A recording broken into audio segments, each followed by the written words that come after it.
This is the second day of the New Economy Forum.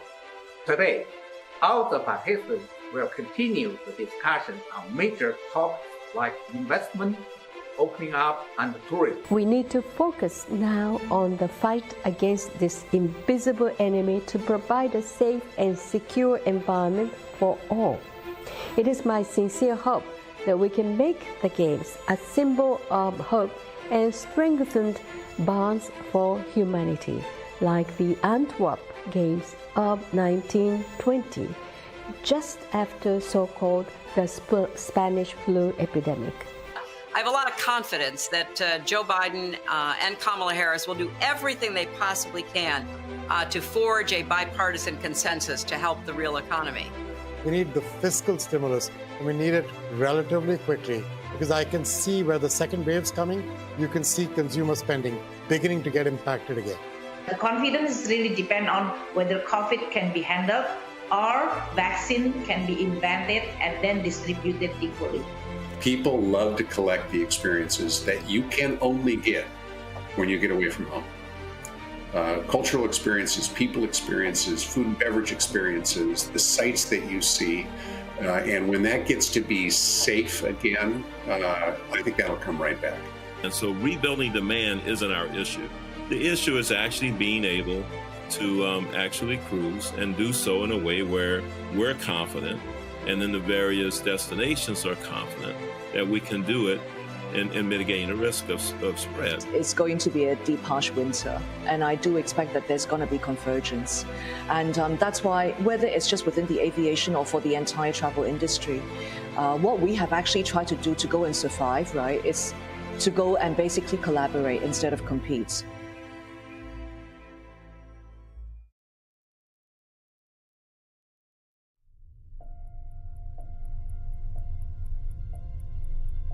COVID-19 is a mirror for mankind that reflects deeper sicknesses in our economies, our societies, and our environment.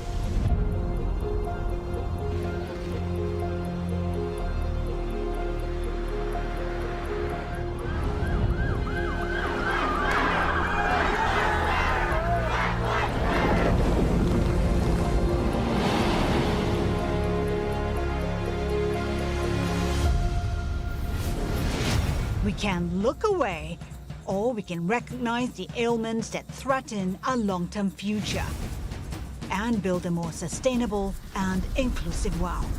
The agenda for the New Economy Forum is global. It's to challenge government and business leaders to work together in 5 key areas: finance, trade, climate, public health, and cities. This is urgent. Economies are failing.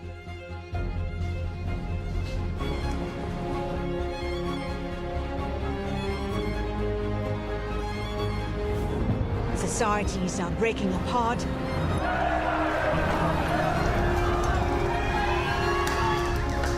Our planet is burning. Firefighters in Southern California struggle to contain a massive blaze. We embrace technology as part of our solutions. New economy must be digital. We firmly believe that no problem in the world today can be solved without East-West collaboration. Our perspective is bottom-up. We are all in this together. This is the Bloomberg New Economy Forum.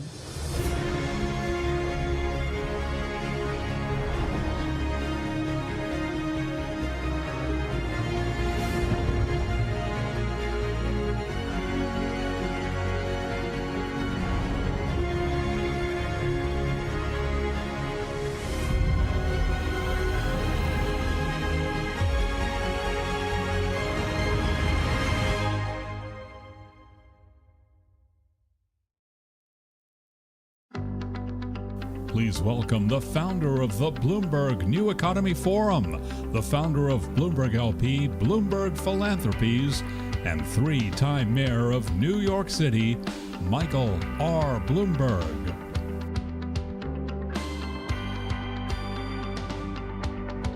Hello, everyone. Welcome to Day 3 of the Bloomberg New Economy Forum. Today's conversations are focused on one of the biggest challenges and opportunities facing the global economy, climate change. Now the coronavirus pandemic has caused an enormous amount of economic hardship, and governments are mobilizing huge sums of money to stabilize their economies and help people in need. But if we act wisely and embrace great ideas from across the public and private sector, the economic recovery can also be a huge step forward in the fight against climate change. The fact is, investments that help to cut carbon emissions also fuel growth and create jobs. Consumers want to save money, and they want to breathe clean air. They are driving up demand for clean energy and electric vehicles, and for products with lower carbon footprints. And we'll hear more about that today. Companies want to reduce their expenses through energy efficiency and by transitioning to clean energy, which is increasingly cheaper than fossil fuels. Bloomberg is on track to get 100% of our energy from clean sources by 2025, and we've improved energy efficiency of our operations almost 50% over the past decade, which has helped us save more than $120 million. Companies also want to reduce the risks they face, and so do investors. Our company is helping them do that by collecting and providing ESG data to our customers, and by helping to lead the task force on climate-related financial disclosures, which helps companies measure and report the risks they face. Of course, climate change is also an equality issue. Lower-income communities are often the hardest hit by droughts, flooding, coastal storms, and other extreme weather, and they suffer from some of the worst air pollution, which often comes from the same sources as carbon emissions. So the steps we take to fight climate change will make the economy stronger, more resilient, and more equitable. We all know we must do much more, much faster, in order to avoid the worst impacts of climate change. And today's a chance to speed progress in that direction. We have a great roster of speakers with us, so let's get started.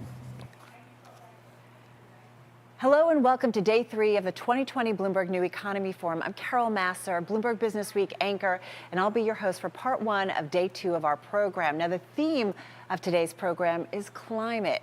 How can governments, businesses, and activists work together to reach our sustainability targets?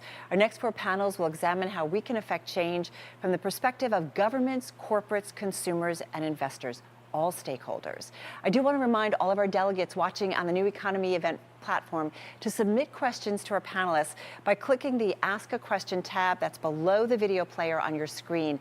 The session moderators, they are able to see and read your questions during the panels. You can also respond to polling questions by clicking on the buttons below the video player. And if you're watching on social, please do tweet at new-econ-forum with the hashtag #OurNewEconomy. And do send us your questions and comments, and we'll try to incorporate your voice into our program. We do want to keep hearing from you. And now we begin the day with a message from European Commission President Ursula von der Leyen.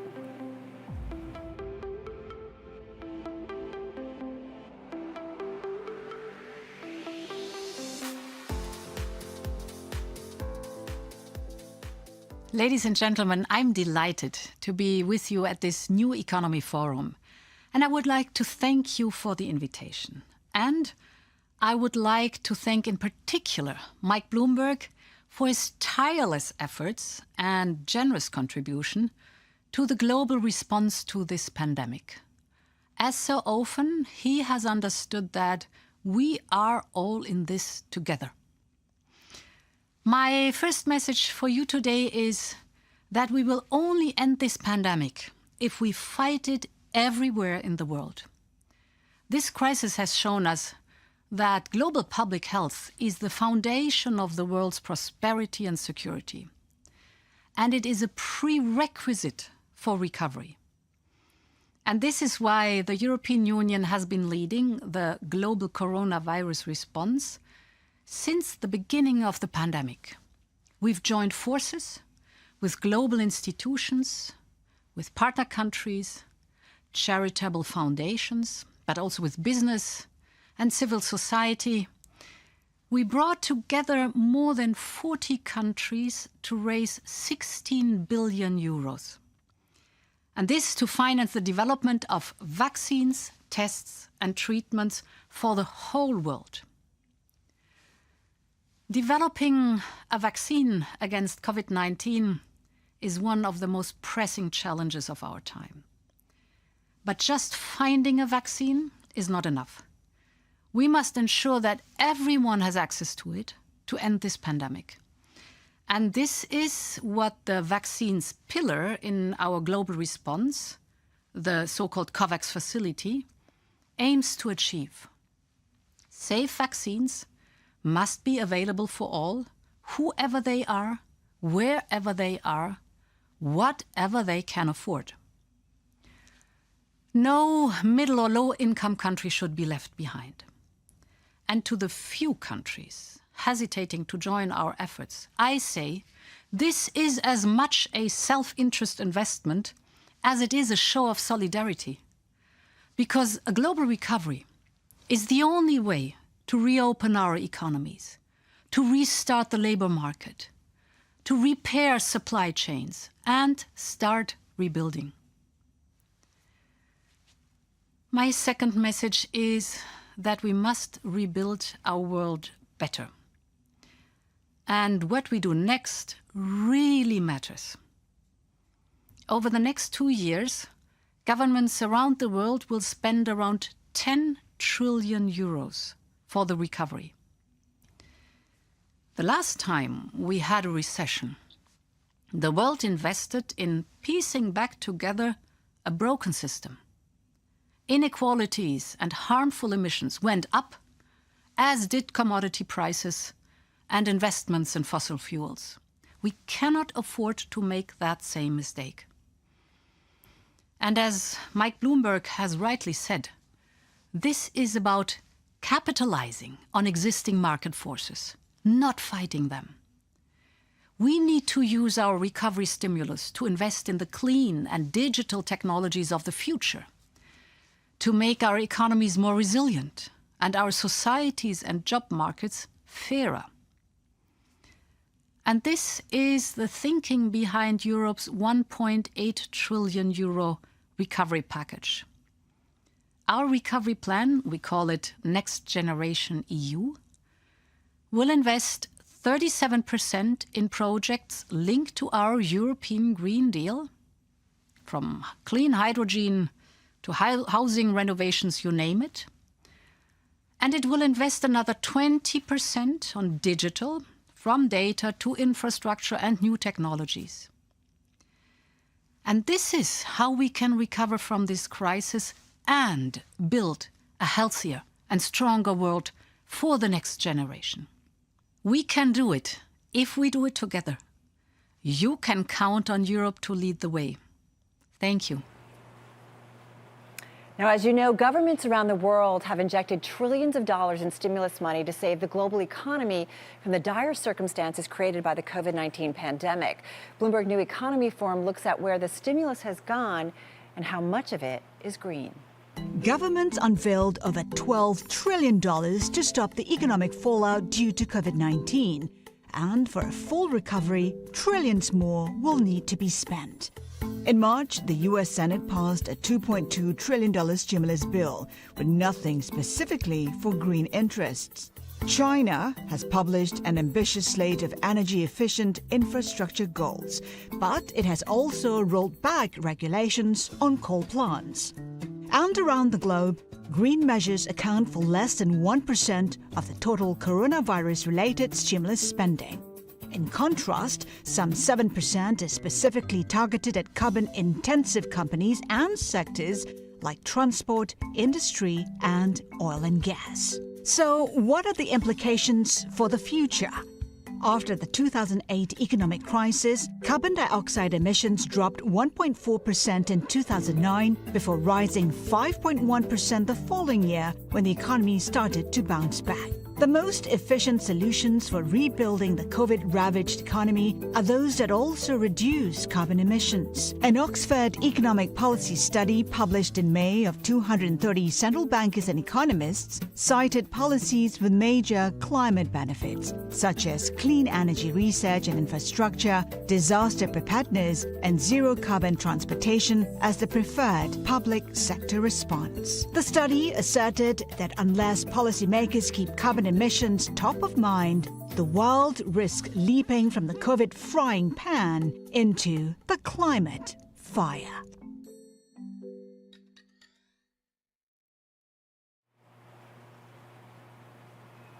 And that's what governments and policymakers have been doing. Now, in today's Global Voices, we will hear from the citizens around the world on what they expect from world leaders taking on the biggest problem facing our planet, and that is climate change.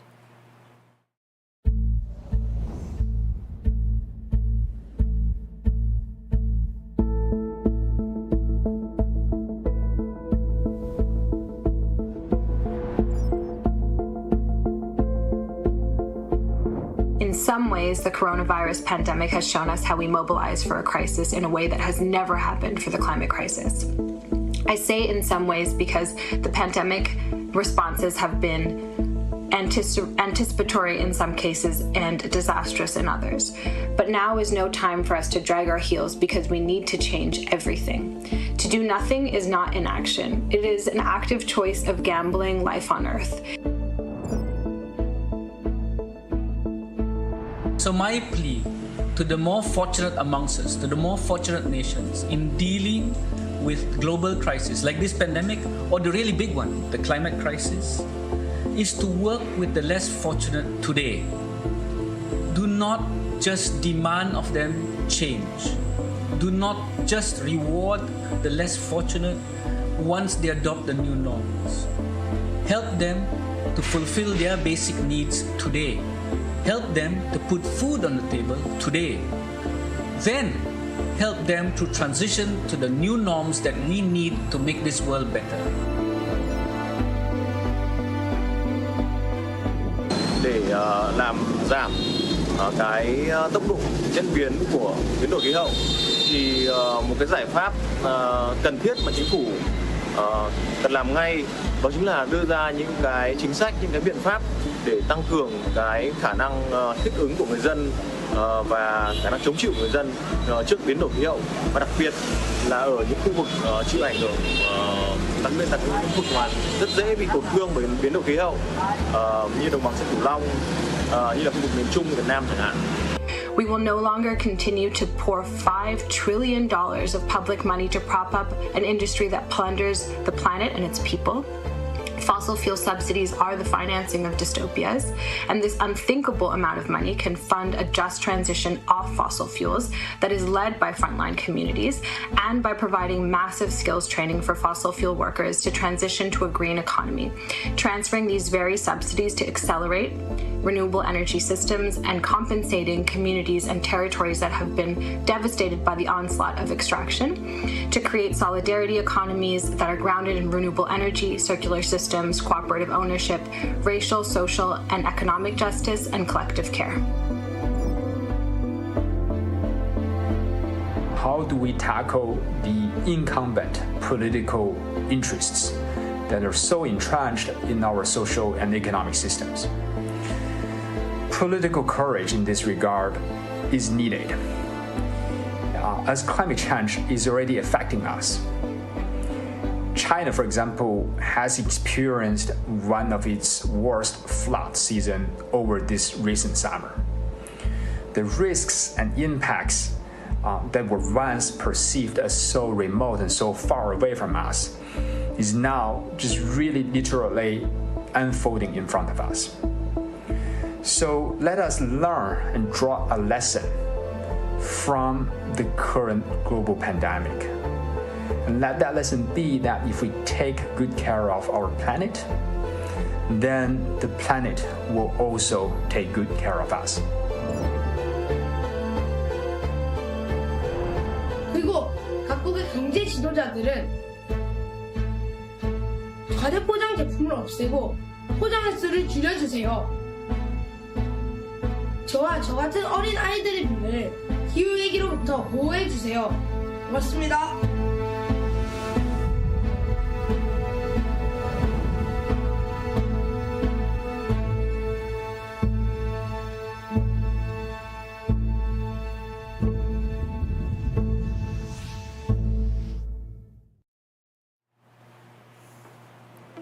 Now, Now, with all of that in mind, let's get to our first panel on the case for a green recovery. The speakers are Carlos Brito, CEO of Anheuser-Busch, Natarajan Chandrasekaran, Executive Chairman Tata, and Gita Gopinath, Economic Counselor and Director of the Research Department for the IMF.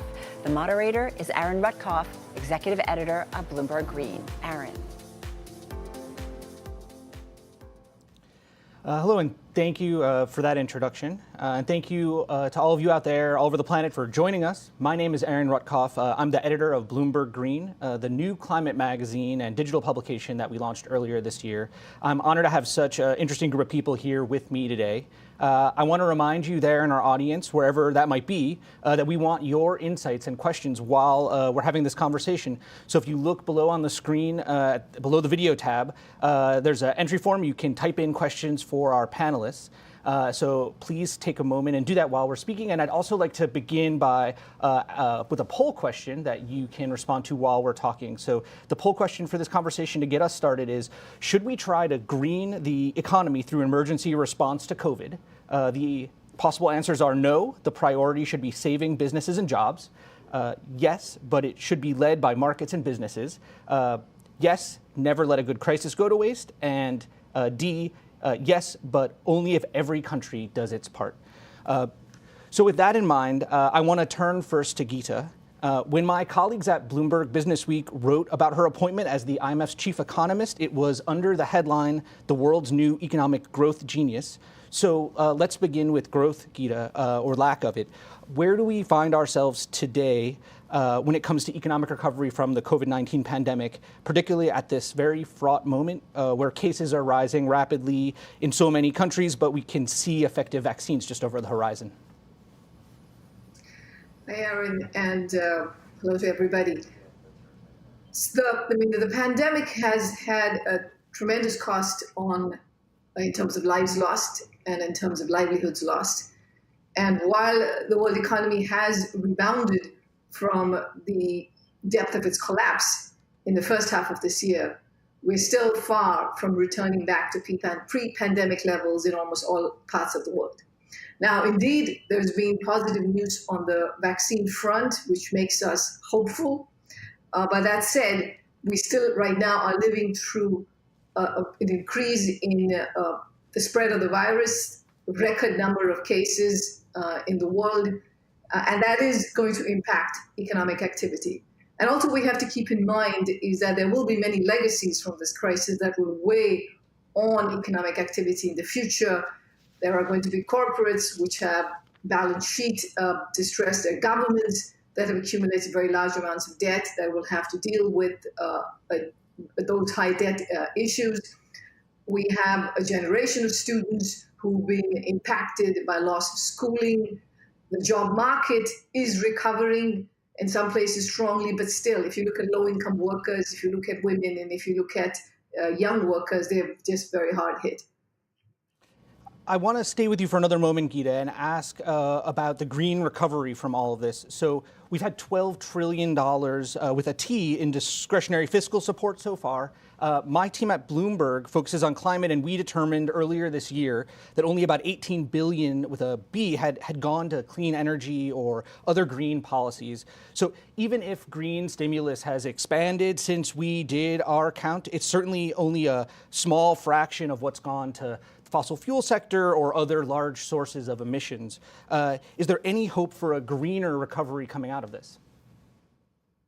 So right now, given the pandemic and given the need to save lives, do health spending, to ensure that there is sufficient income support to support the firms, I mean, much of the $12 trillion that was put in fiscal support has been targeted at that. But we see an opportunity here to have a recovery in 2021 that is green. I mean, it's not just something that it is the need of the hour. It is what absolutely is needed around the world.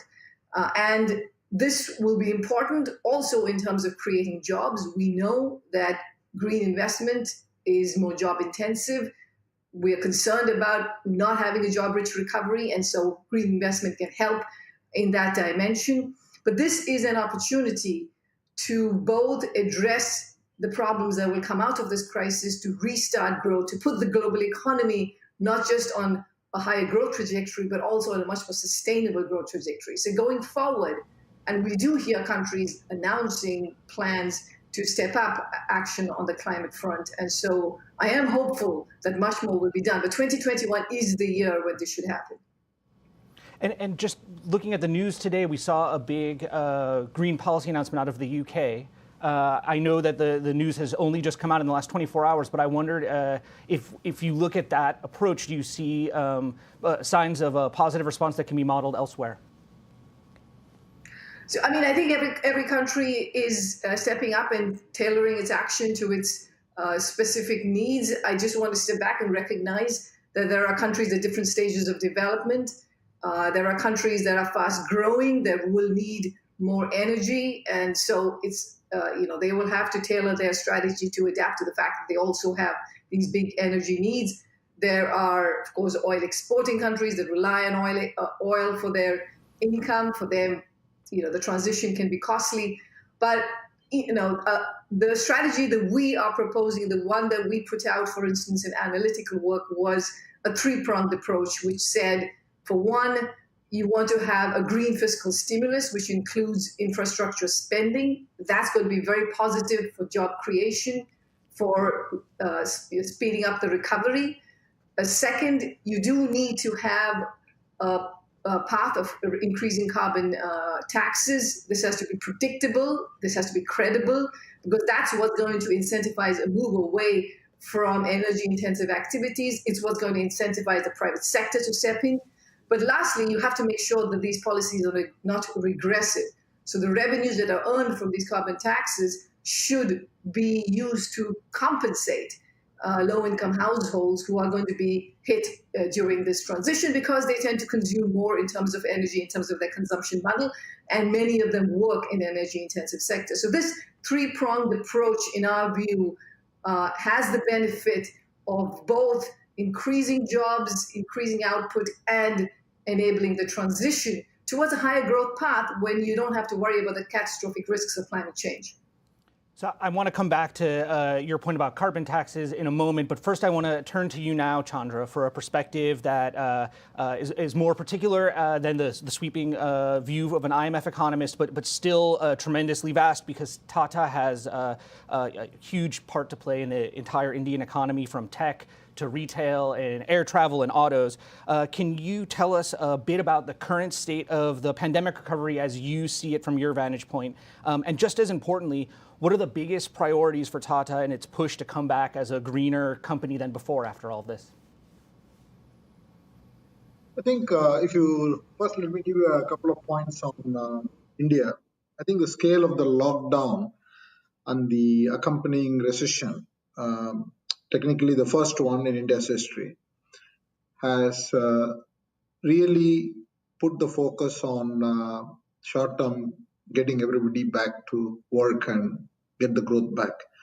Literally all hands on the deck have been only focused on that one single objective of getting the economy back and also avoid any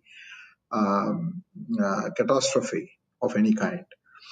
But the government has actually announced last week a production-linked incentive scheme across 10 sectors, where they've deliberately also focused on sustainable value chains, batteries, cells, solar PVs, and so on and so forth. And also, the government of India under Modi runs one of the most ambitious renewable energy programs, 175 gigawatt target. So there's a number of things going on in India. From a Tata Group perspective, we have a very wide portfolio, as you said. We have the new economy as well as the old economy businesses. We have 3 or 4 businesses like steel, auto, power, chemicals, and even airlines, which are into a very high carbon emission. But all these businesses, we are taking very serious view towards sustainability. Our commitment is to lead this way in a significant way.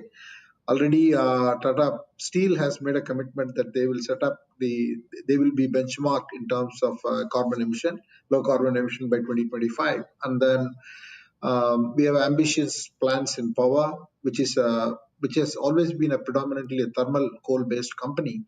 By 2025, we will have 60% of our capacity in renewable energy between solar and wind. And we are running one of the ambitious projects in microgrids. It's a very innovative project with each microgrid having a capacity between 30 kilowatts to 1 megawatt with a grid radius of about 2 to 3 kilometers. Can pretty much cover a small village or even a small town, and households, small businesses, even public enterprises and institutions like healthcare, hospitals, and so on and so forth. I think it has got a huge potential in India. So whether it is a steel business, power business, or auto business, we have already launched a massive program towards electric vehicles. We will get a complete EV network. We have put a consortium between our companies. It has been in the works for the last year and a half, and we will be expanding on that. So from our point of view, we will significantly focus, and the pandemic has only accelerated our ambition. I'm so fascinated by that approach with microgrids, and I want to ask you to expand on sort of when you're looking at the biggest parts of green priorities for Tata Group, and you're thinking about what comes next. What do you see as like the green jobs perspective among the various parts of your organization? Where in the recovery can we expect to see the biggest shifts in terms of adding greener jobs to the new post-pandemic economy that we'll see? I think there is a big difference between India and the Western world.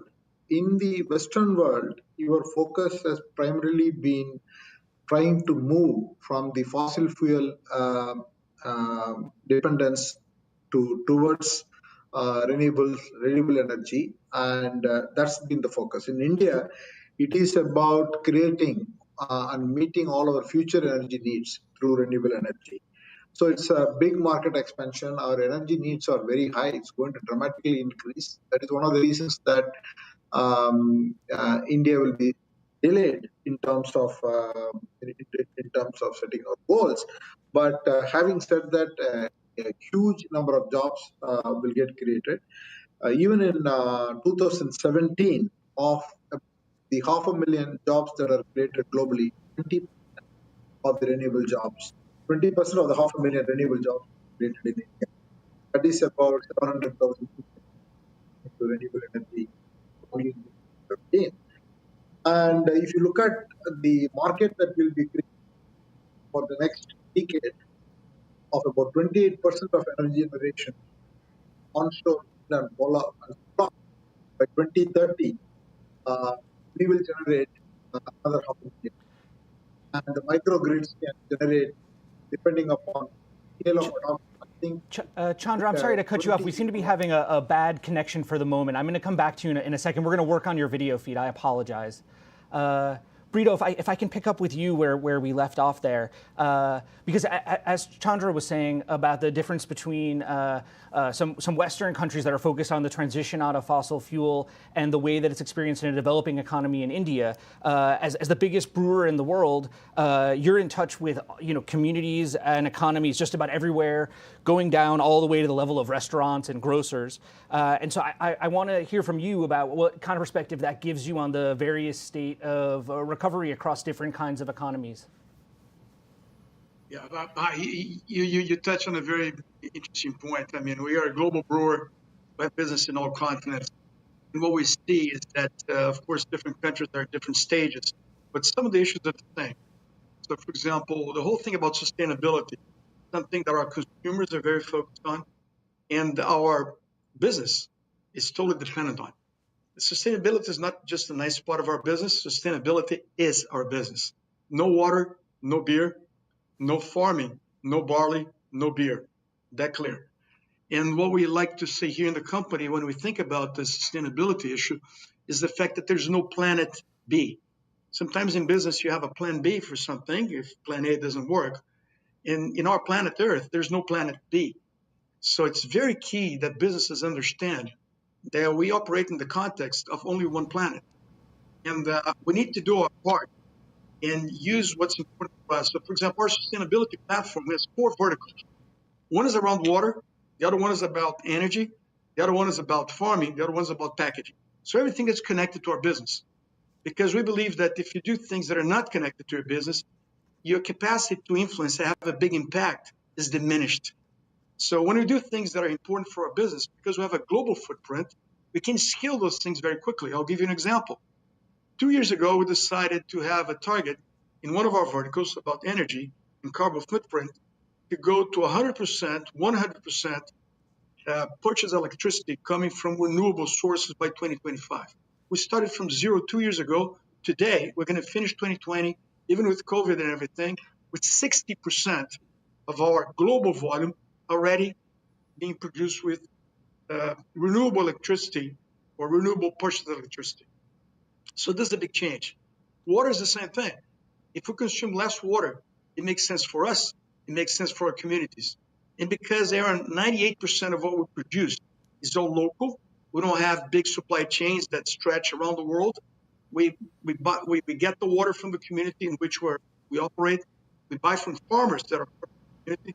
We brew locally, we sell back locally. So we're very connected to our communities.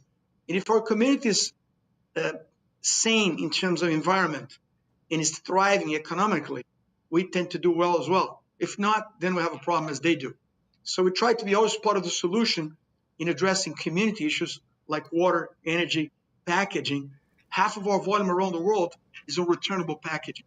And our commitment by 2025 is to have the other half coming mostly from renewable or from recyclable plastic, metal, or glass. So, I mean, we're very conscious that we have a role to play because, again, there's no planet B. And sustainability is not part of our business. It is our business. So I want to come back and talk to you about your renewable target in a moment, but I wanted to ask while we're speaking of this, has anything about the shock of the pandemic and what it's done to your business changed your green plans? You spoke of your 2025 target, and I know that AB InBev has very ambitious goals around all the sustainability topics you mentioned. Have any of those been modified as a result of the challenges of the pandemic? No. We continue to be on the glide path towards our targets. A couple of things we learned during the pandemic. First is the power of partnerships. The issues have always been very complex when you talk about climate change, inequality, digital divide. When you talk about all these things, these are all complex issues that no one by himself or herself can solve alone. So we need partnerships. So that's one thing that came very clear for us. The other thing that came very clear for us is that we need to more and more take care of our supply chain. When you look at our supply chain and you go upstream, you have the farmers. You go downstream, you have retailers. And most of our farmers and retailers are small and medium businesses, 90% of them. So we have to take care of our farmers because they have to be competitive in this new world where water is going to be more scarce, where productivity is going to be top of mind for everybody. So we need to continue to give them techniques, right seeds, best practices, financing, so they can continue to survive because they create a lot of jobs in the countries where they operate. You go downstream, we service on a weekly basis, Aaron, 6 million retailers around the world. 90% of them, 90+% of them are small, medium business, mostly run by women. And because of the digital divide, during the pandemic, this became very clear.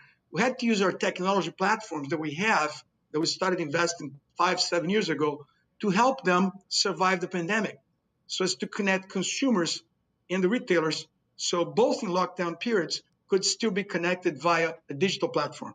So we helped them survive the pandemic, and now that they're reopening in some countries, we're helping them come back to business by financing their first assortment of products that they need to buy. So we have a big responsibility with smallholder farmers and the small retailers that creates lots of jobs and are key for communities, because these small retailers are where most of that community will find their staples, will get financing to buy staples, to wait for the payday. So they have a social mission as well in the communities they play. And 50% of what they sell sometimes is a product. So we have a big role to play downstream, upstream. That's so interesting. I'm gonna toss it. We have Chandra back with us now on a video, and I'm gonna toss it back over to him to pick up on that point that Brito was just making. I know that as part of the ideas around a greener transition in some of the jobs that are part of Tata Group, you've spoken about digitalization, and I know you used to lead the tech consultancy. Is that something you see as playing a big factor in a kind of greening of jobs? Absolutely. I think, as you said, I wanted to make 2 or 3 points. First one is our energy needs are going to be large, and the renewable energy will grow significantly, not only in terms of wind and solar, but also in terms of microgrid. And then there is a big opportunity in the whole vehicle mobility and in the future, hydrogen and fuels. And all of this will create a lot of green jobs. In addition to the whole air conditioning, as of now, India only contributes about 5% of the emissions due to ACs. But it is if it's a status quo, it will significantly increase to over 25% globally. And new technologies there will need to be brought in. That will create a significant amount of reduction in the carbon emission, and that will create a whole heap of new jobs. A lot of services jobs will get created. So there are multiple areas in which a lot of green jobs will be created just because of the sheer growth that we need to achieve in all fronts in India. So the story is slightly different here because we are not trying to replace the existing fossil fuel based to renewable energy. That's so interesting. I want to stay with renewable energy now and bring back Gita. I've read IMF research into fossil fuel subsidies, and it was something that came up in the montage that preceded our discussion. But I want to ask you about something different. As part of this recovery, what should be the role of policy in stimulating demand for renewable energy sources? We're at such a dramatic turning point in the middle of this pandemic, with the costs of wind and solar now falling below those of coal and even natural gas in many parts of the world. So what's the right way to accelerate this shift as growth returns? So the response has to be one where you are first obviously making it cheap enough to switch to these alternative forms of technology. Like you said, producing these alternative forms of technology is already very cheap. But we still need more work on the storage front and on the grids. This is something that Chandra mentioned, to make sure that you can have a continuous supply of electricity coming from these alternative sources. There's much more innovation need to be done on that front. But more broadly, the government policymakers should invest in having a low carbon transportation network, providing the infrastructure so that electric vehicles can be much more popular. All of that is one of the prongs of the approach. Second, also incentivizing the shift moving towards alternative forms of energy is also very important. Also, subsidies for innovation so that the technology is developed to hasten this transition. But I think what is important, this alone is not going to be enough, Aaron.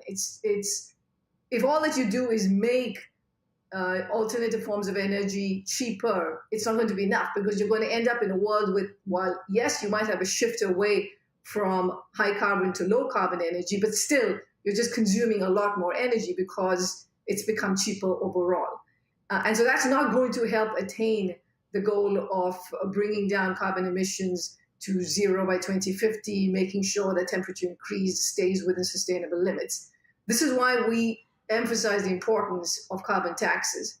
You want to do this in a way that starts out small, but then is predicted to increase over time, so that people actually start changing their consumption behaviors to move towards lower energy intensity activities. And you also incentivize the private sector to come in and hasten the transition that you need. So I don't think it's possible with just having the public green stimulus without having the carbon price component. Well, I'm so glad you brought up carbon taxes again now twice, because it was a subject I very much wanted to steer this discussion towards. And so I think, Brito, if I can ask you your view, from an economist perspective, pricing carbon or putting a tax on it is one of the most efficient ways to ensure that we have a chance of meeting a 2 degree Celsius warming target in the Paris Agreement. From the perspective of a business leadership, are you in favor of something like that, or would it make the way you're operating more challenging? Since you already have your own targets around renewable energy and other green changes?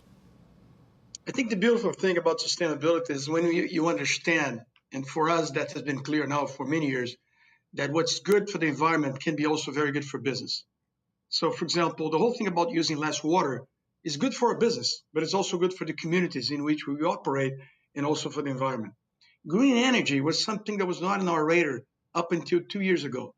But 2 years ago, we realized that renewable energy was getting cheaper than traditional sources. Then even with any carbon tax or anything, we just went for renewable energy because first our consumers were demanding it. And because we depend on them to have a healthy business, we responded to that, but also because it made business sense. So again, we started from 0 2 years ago. Today we are at 60%. And the biggest barrier for us to get to 100% is not technology or the incentive for business to move in that direction. The biggest barriers is sometimes legislations in some countries where renewable energy are not welcome, and grids that are not smart grids, and therefore make it much tougher for you to buy from the grid, for you to get it back to the grid, and to have, as Gita was saying, a stable supply of energy. So the incentives are already there. These technologies are cheaper, wind and solar, in most of the places. Again, we are at 60%, and it's good for business, and our consumers like it. And a lot of our brands already carry the battery symbol saying 100%. Budweiser, for example, around the world is already produced with 100% renewable purchased electricity. So it makes business sense, and it's just that some regulations and grids still have to move faster in terms of infrastructure and regulatory framework so business can do what they would love to do, which is to go to a cheaper source of energy. So my colleagues at the climate part of Bloomberg, at Bloomberg Green, have been looking at the extent to which big companies have been able to meet climate targets that they set. We're assessing right now a group of targets going back for the prior 5 years and trying to get a sense of how often corporate leaders meet those goals. And so, Brito, I know you said earlier that you feel like you're on the glide path despite of the disruption of the pandemic to meet those goals. I just wanted to get a sense of has the pandemic made any of this harder? And to check in with you, like, do you feel like a couple years ago, starting from zero and targeting 100% renewable by 2025, that you'll be able to close down that last 40%? Often it's the end, the last 10 or 20% that can be the most difficult. I think so, but let me tell you, we've had external targets on sustainability now since 10 years. We used to have them internally. 10 years ago, we decided to make them external, audited by the big audit companies. And first we had a 3-year target, we reached them. Then we had a 5-year target, we reached them. Then we put out a 7-year target. And that's the one we put 2 years ago. That's the one that goes into 2025. So we have reached them. It's not easy. That's why 3 years ago, we created what we call the 100 Plus Accelerator. And that is our recognition that the targets we put to ourselves, and these issues are so complex that we need the best minds around the world to help us get there. So we have a boot camp for entrepreneurs, for people with ideas that will touch water, packaging, energy, farming, to come help us get there. We're already on the 3rd cycle of the accelerator, and it's amazing that some of those companies that started in the accelerator are already in Series B and C of financing and expanding their business. So it is something that the rationale here is very simple.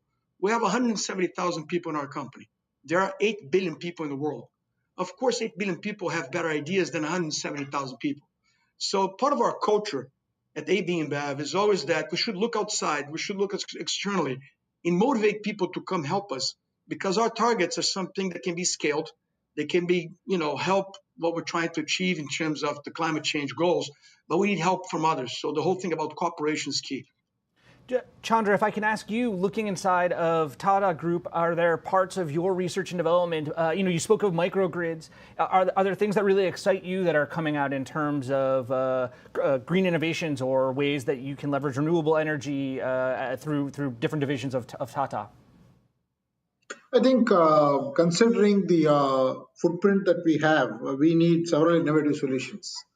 As I said, on the power company, renewable energy, microgrids, solar-based water pumps, there are many initiatives going on. All of them are pretty exciting.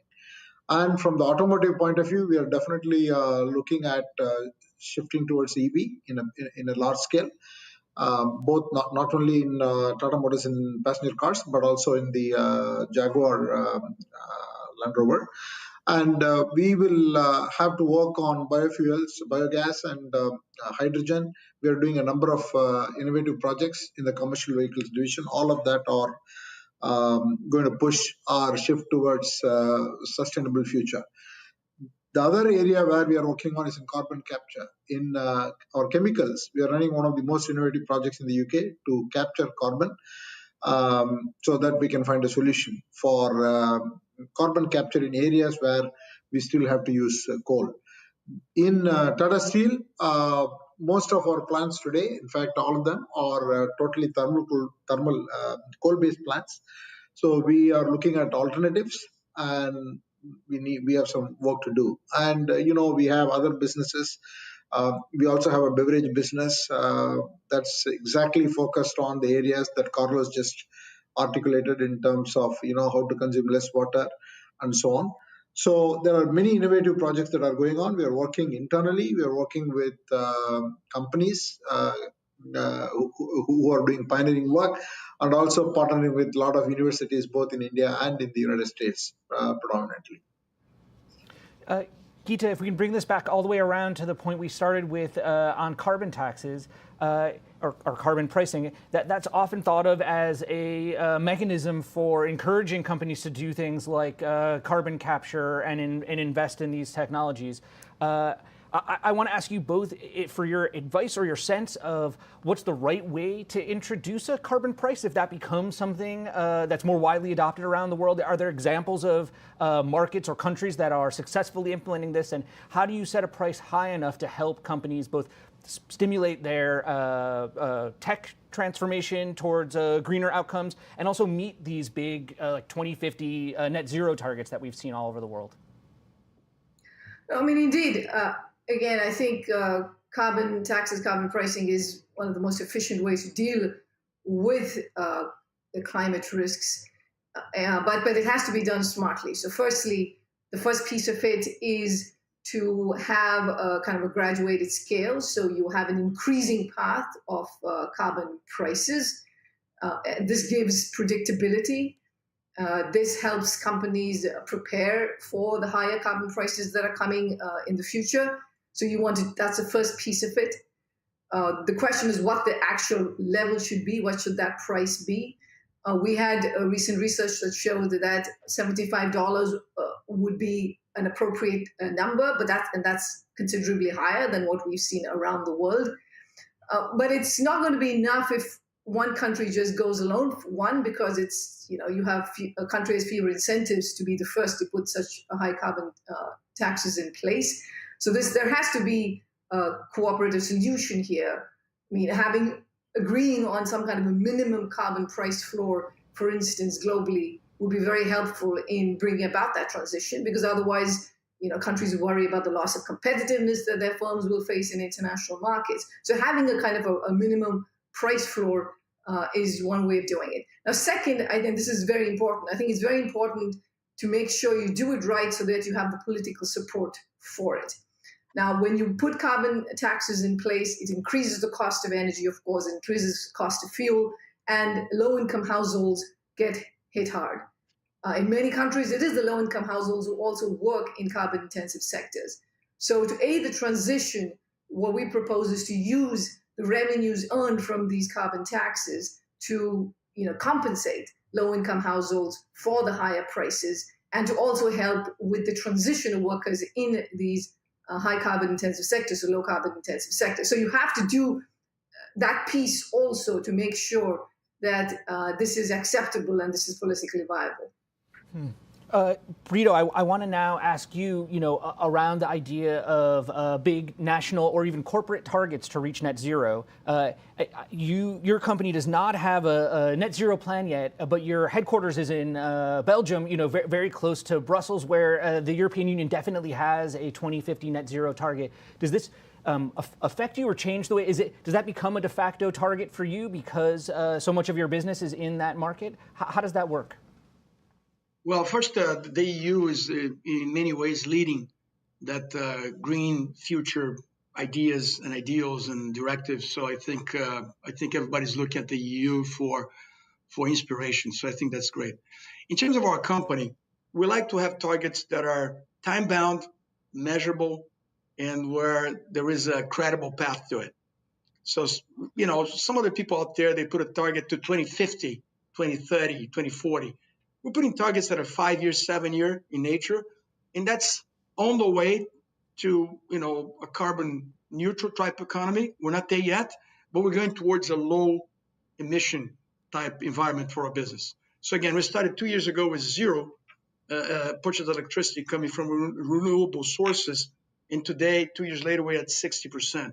The biggest barrier, as you said, for the next 40% is really regulatory frameworks and lack of grids that are smart grids to cope with different energy matrices that come in different forms. So, but the incentive is there. It is cheaper than traditional energy, and there is money chasing those opportunities from investors. In some of those solutions, we don't have even to put our money. What we have to do is a long-term contract to a take or pay type contract, so the investor knows that we're going to be purchasing that electricity. But they're investors willing to put the money because they see that that's where the future is going, is headed. And as we say here, you have to go where the future is because that's where growth is. So for us, businesses already have the incentive because it's already cost competitive, and it's something that consumers are demanding from brands and company. So it's a win-win. I'd like to see now if we can bring up the poll question that we asked earlier at the start of this and get the results. So we see here, should we try to green the economy through emergency response to COVID? Overwhelmingly positive response, but desire to have it be led by markets and business. That was 46% of our respondents. Trailing closely in second place was another positive response. Yes, just don't let a crisis go to waste. So combine those two, it seems broad support among the people listening to us for green stimulus response. We have just a few minutes left, and I want to pick up from what Brito was saying and turn to you, Chandra. A kind of similar question because alongside the United States at the moment, India is the largest economy that doesn't have yet a net zero target date. We've seen China, the EU, the UK, Japan, South Korea. Is that something that, in your view, should come sooner rather than later from India? And how would that affect your operations? I think, first of all, it's not very straightforward for a country like India, where the country is in a huge developmental curve. It's not simply that there is an overall pie of consumption that needs to move towards renewables. Here it is about overall consumption of energy that is going to significantly and dramatically rise for a period of the next 10, 20, 30 years as India becomes the third largest economy in the coming decade. So, but India's position has been pretty consistent from the beginning. That is, if you look at India's carbon footprint from a per person basis, it is about 2 metric tons compared to US's 16 metric tons. And India is already signed for the Paris Agreement. So it is looking to reduce this by 35% of emissions intensity per unit of the GDP. We are on track for that. So all the commitments that India has made, that India has boarded the bus. So it may not be by 2050, but it may slightly lag. But the point is that it's taking very, very aggressive steps. And there are many more things that India can do, not only things like the renewable energy, microgrids, electric vehicles, etc. We have huge oil imports. Significantly reduce that, both by depending more on renewable energy in the automotive sector in India, and also by improving our infrastructure. Our infrastructure is also creating a lot of wastage, and that's creating a lot of excessive carbon footprint. There are many. I'm sorry to cut you off. I want to jump in there because our time is running short. And speaking of imports and trade, one of the questions we've received from the audience is about a sort of a thought beyond carbon taxes. What do all of you think about the prospect of carbon tariffs or border adjustments? Gita, as the economist in the group, can I start with you briefly? We have just about 2 minutes left. Is that something that you're excited to see? Do you think it will create problems for economic growth?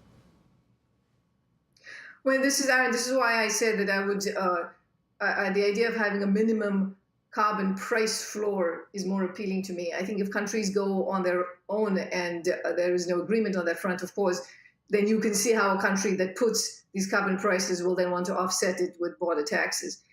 Ultimately, the question is who's going to pay those taxes? Is it going to be, for instance, a Bangladeshi exporter, or is it going to be the French importer who's going to pay? And so that has implications for the cost of this around the world.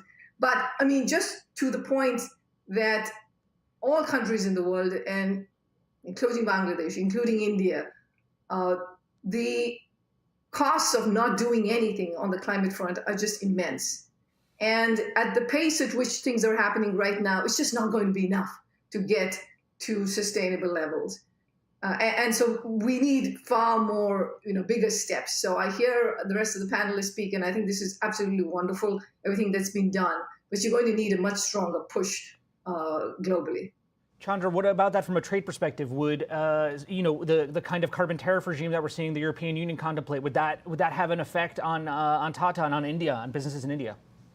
See, I think it's very clear that those businesses that take climate change seriously and move towards a sustainable business will become unsustainable. So forget about whether there are tariffs or any kind of economic tools that will be required. This has to be done. These tools will come into place.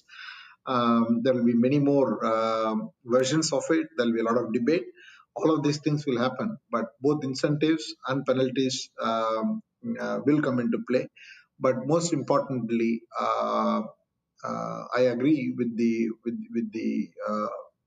thesis that the pandemic has only accelerated the need and urgency for moving towards, and we all have to do that, and all governments have to step up.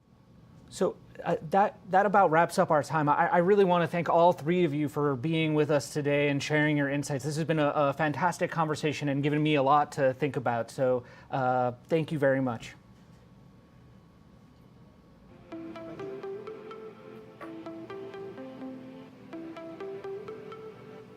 Unilever CEO Alan Jope speaking to Bloomberg television anchor Francine Lacroix about how businesses are working to set sustainability goals and how consumers are helping drive the change. Alan Jope, thank you so much for speaking to us. We've heard about the case for pursuing green growth. That will probably come with green stimulus. But why are we still talking about a trade-off between the economy or profit and sustainability? We shouldn't be, Francine. As we've discussed before, it is Unilever's profound belief that purpose and sustainability are a pathway to better financial performance. There is no trade-off. And we're already seeing that money that gets invested in green stimulus seems to generate a better ROI than the more broad stimulus packages. So it's the most important mindset to break, is that there's a trade-off between a green recovery and an economic prosperity. A lot of companies have already put out targets. How much will that trend be easier under a new president, Joe Biden? I think this change, like all system changes, is going to require collaboration between government, companies, and investors. And it's government's role to set the policies, the frameworks in which we operate. I'd like to congratulate the British Chancellor, who just recently set out that there will be a requirement for carbon disclosure and reporting. Companies have to drive the innovation that will be needed to invent a green recovery. And of course, the capital markets and investors need to invest in properly run, sustainable and green businesses. And in that regard, an administration in the biggest economy in the world that re-enters the climate change debate and a green recovery, of course, is going to be good for the system. But Alan, unless some of these disclosures that you're just talking about, carbon emission, things like that, are disclosed and they're mandatory across the world, would it really make enough difference to make a meaningful impact to try and reverse climate change? Yeah, I think the things that government have to do are important, and disclosure is an important part of it, but can have unintended consequences. The most important thing that government needs to do is get a price on carbon, whether it's a cap and trade mechanism or some kind of carbon tax. There's a role for disclosure, there's a role for labeling, but the most important step that governments can take is to get a price on carbon in place. How much work do you do at Unilever on technologies? So technologies to actually make products either for packaging or actual containers that are recyclable and less pollutant?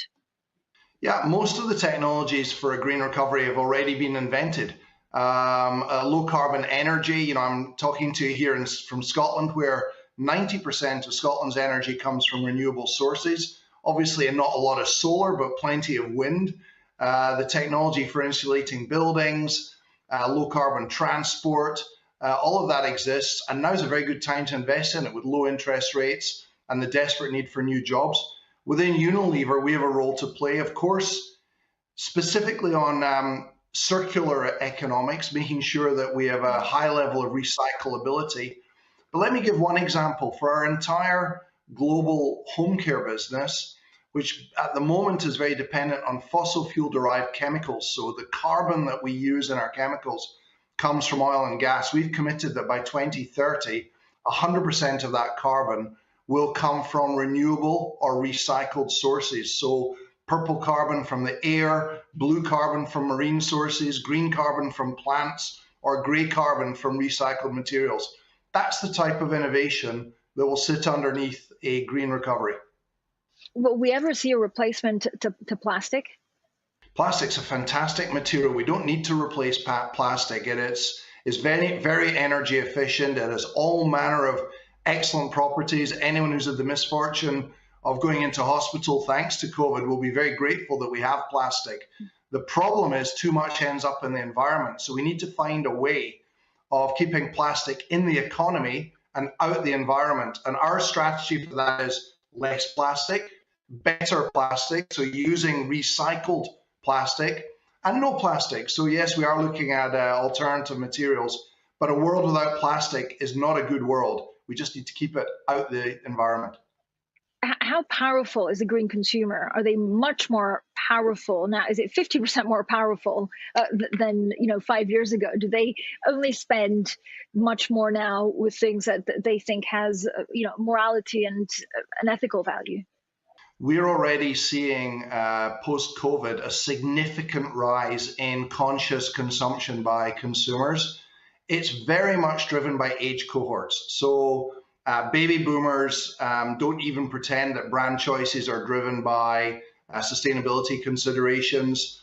Gen X, which I just creep into, are a little bit worse. We say we do, but we don't really change our behavior.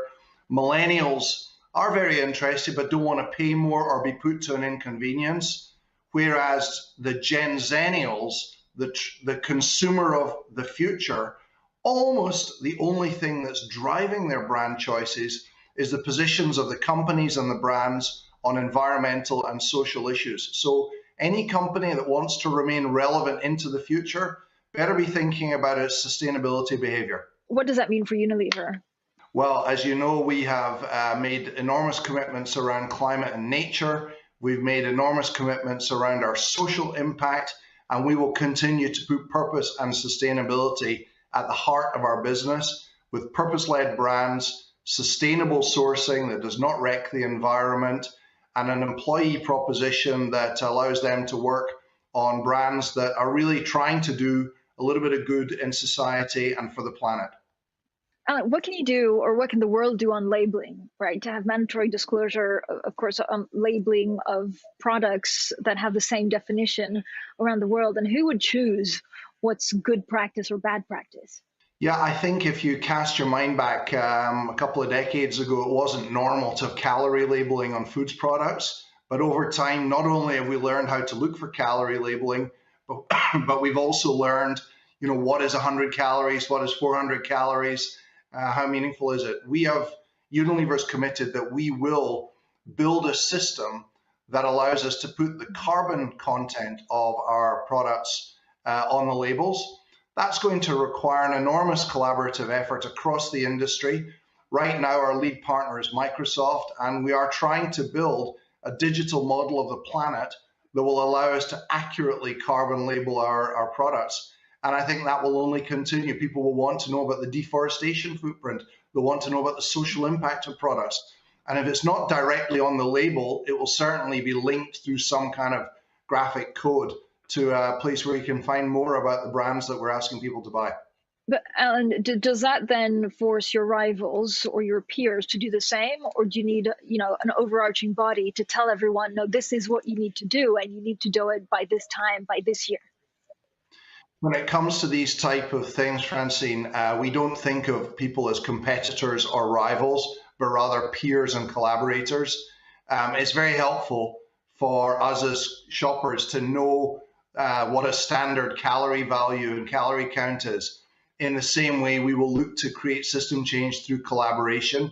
Top-down edicts don't tend to work that well. It's best done when it's developed collaboratively across multiple sectors in industry. We want Unilever to play a leading role in creating those standards, but we will look for something that people want to be part of rather than something that's imposed by one player in the industry. Alan, Jope, thank you so much for your time today. Thank you very much, Francine. And Francine joins us live now from London for a panel discussion on unleashing the power of the green consumer. The speakers will be Niinami, President and Chief Executive Officer of Suntory Holdings Limited, and Joey Zwillinger, co-founder and co-executive officer of Allbirds. The moderator, of course, is Francine Lacroix, anchor of Bloomberg Television. Francine, all yours.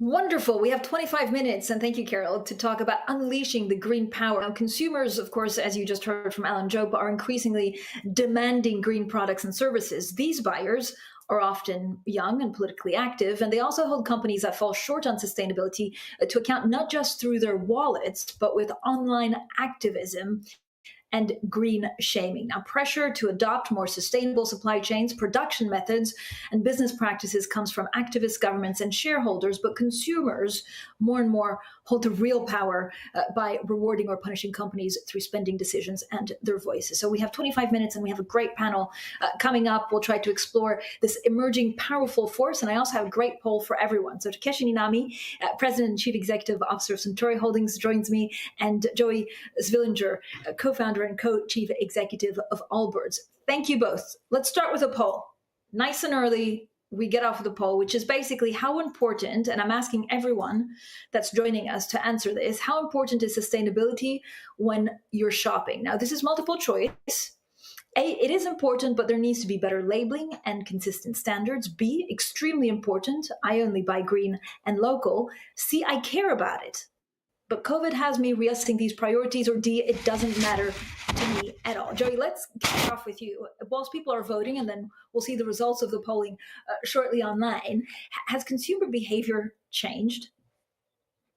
Yeah, I mean, we Tim, my co-founder, and myself started Allbirds in 2015, and I think back then I would have answered that there is 9 different answers to the question of sustainability for 9 different people when you ask them on the street, and most of them say they want to do the right thing and that they care about it when they purchase something. But when it comes time to shelling out dollars or euros or pounds from their wallet, when it's at the point of sale, it tends to go out the window, and they really focus on the attributes that they care about for that product. And so we always had the mantra, we got to make great products, not sustainable ones. I think what we've learned in the last 5 years in the fast and very rapid consumer shift is that truly great products are sustainable. And consumers are starting to recognize that and only considering products for purchase that are actually meeting their values and have some sustainability credibility, at least to a certain degree. And I think consumers are quite trusting of what brands say for right or wrong. So they'll take the brands the benefit of the doubt. Tak, what does sustainability mean to you? So you're in a slightly different sector. So it has a lot to do with the packaging. I mean, are people as aware about sustainability in the drinks business as, consumer products? Yes, Francine. Consumers think that, trustworthiness of the corporation is so important nowadays. And we have to be so transparent about what we are doing, whether good or bad, to be honest to consumers about the sustainability, because they want to see what we are doing really and what we'll be doing against our commitments. For example, we have set the 3 goals, carbon neutral by 2050 and net water by 2050, as well as the plastic toward the bioplastics, sustainable plastics by 2030. So our consumers are keen to know what we are doing. So this matters a lot. But Tak, do you see it directly actually reflect on some of your sales? Or because it's that little bit more removed, you're trying to do the good thing by recycling. You're trying to do the good thing by doing things, but you don't see a direct consumer like Joey would, for example. Yes, little by little. But the current awareness of consumers has been accelerated by COVID-19, as a matter of fact.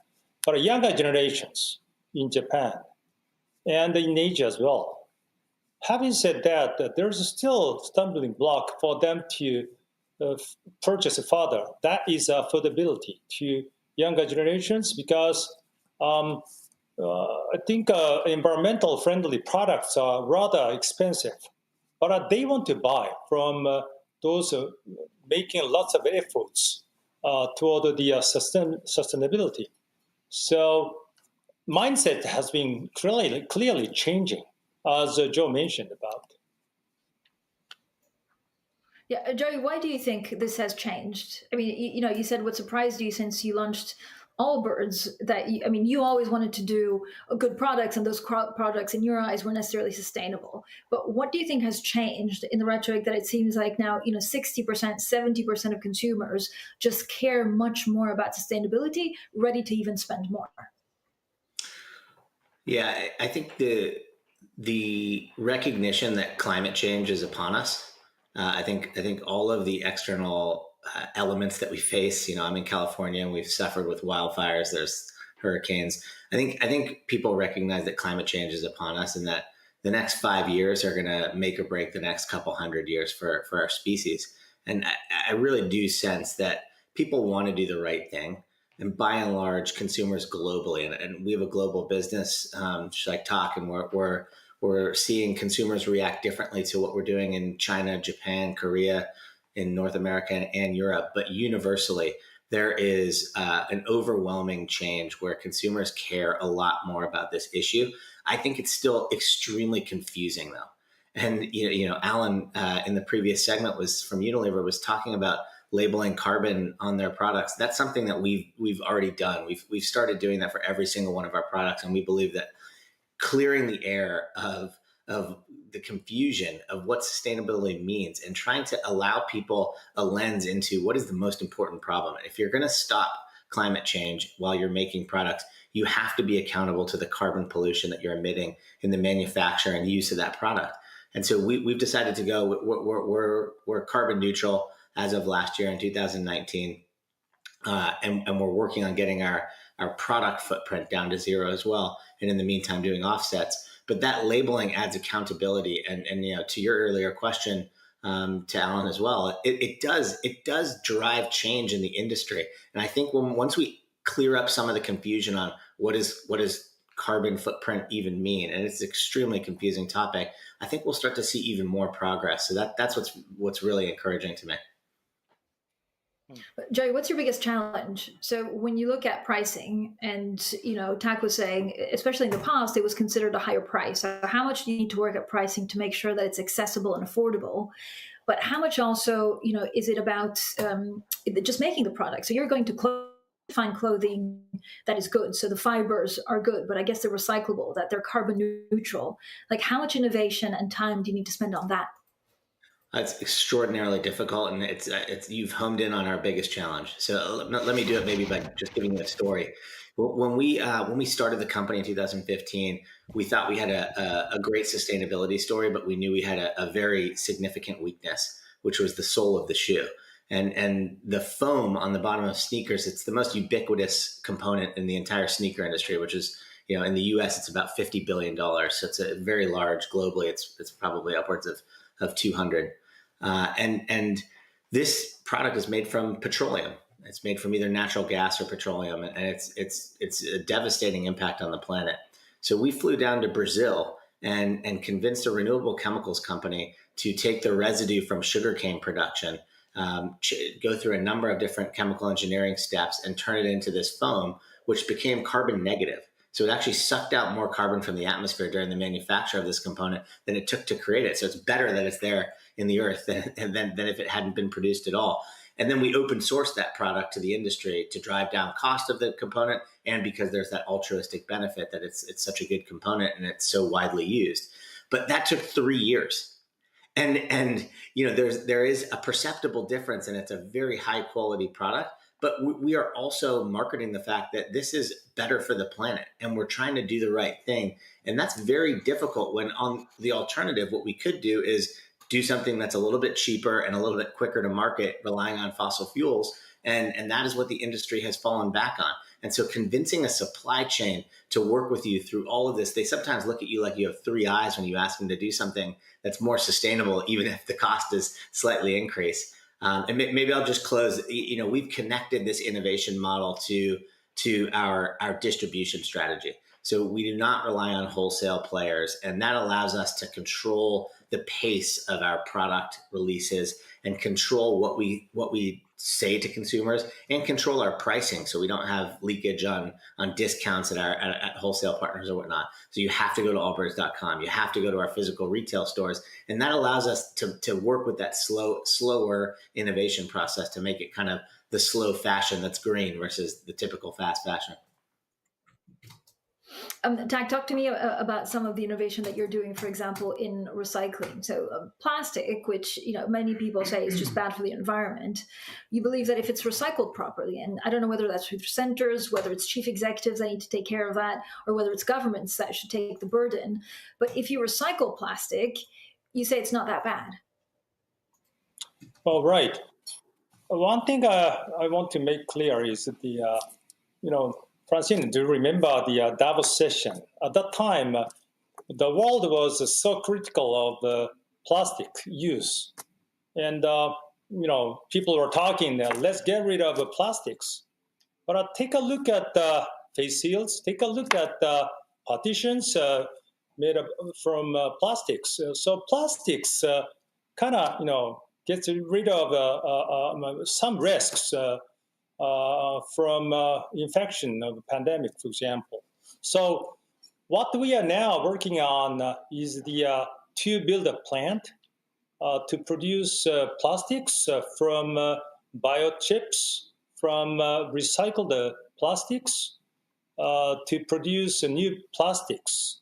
So we should reduce more plastics for sure. And plus we recycle, which is an ecosystem. Then we are now asking, lots of companies to support our effort to build a plant to convert used plastics to chemical components to make plastics. That technology matters, and we invested to that technology. And these cost a lot, as a matter of fact. That's why I need more support from industry partners. And partnering is very important. And that reduces CO2 emissions too. And we are talking to the public. Plus one thing which is very important, which is a qualitative plus factor, which is a huge support from our own people and their families. They are so proud of what we are doing to reduce plastics as well as to order the sustainable plastic, bottles for us to use for beverages.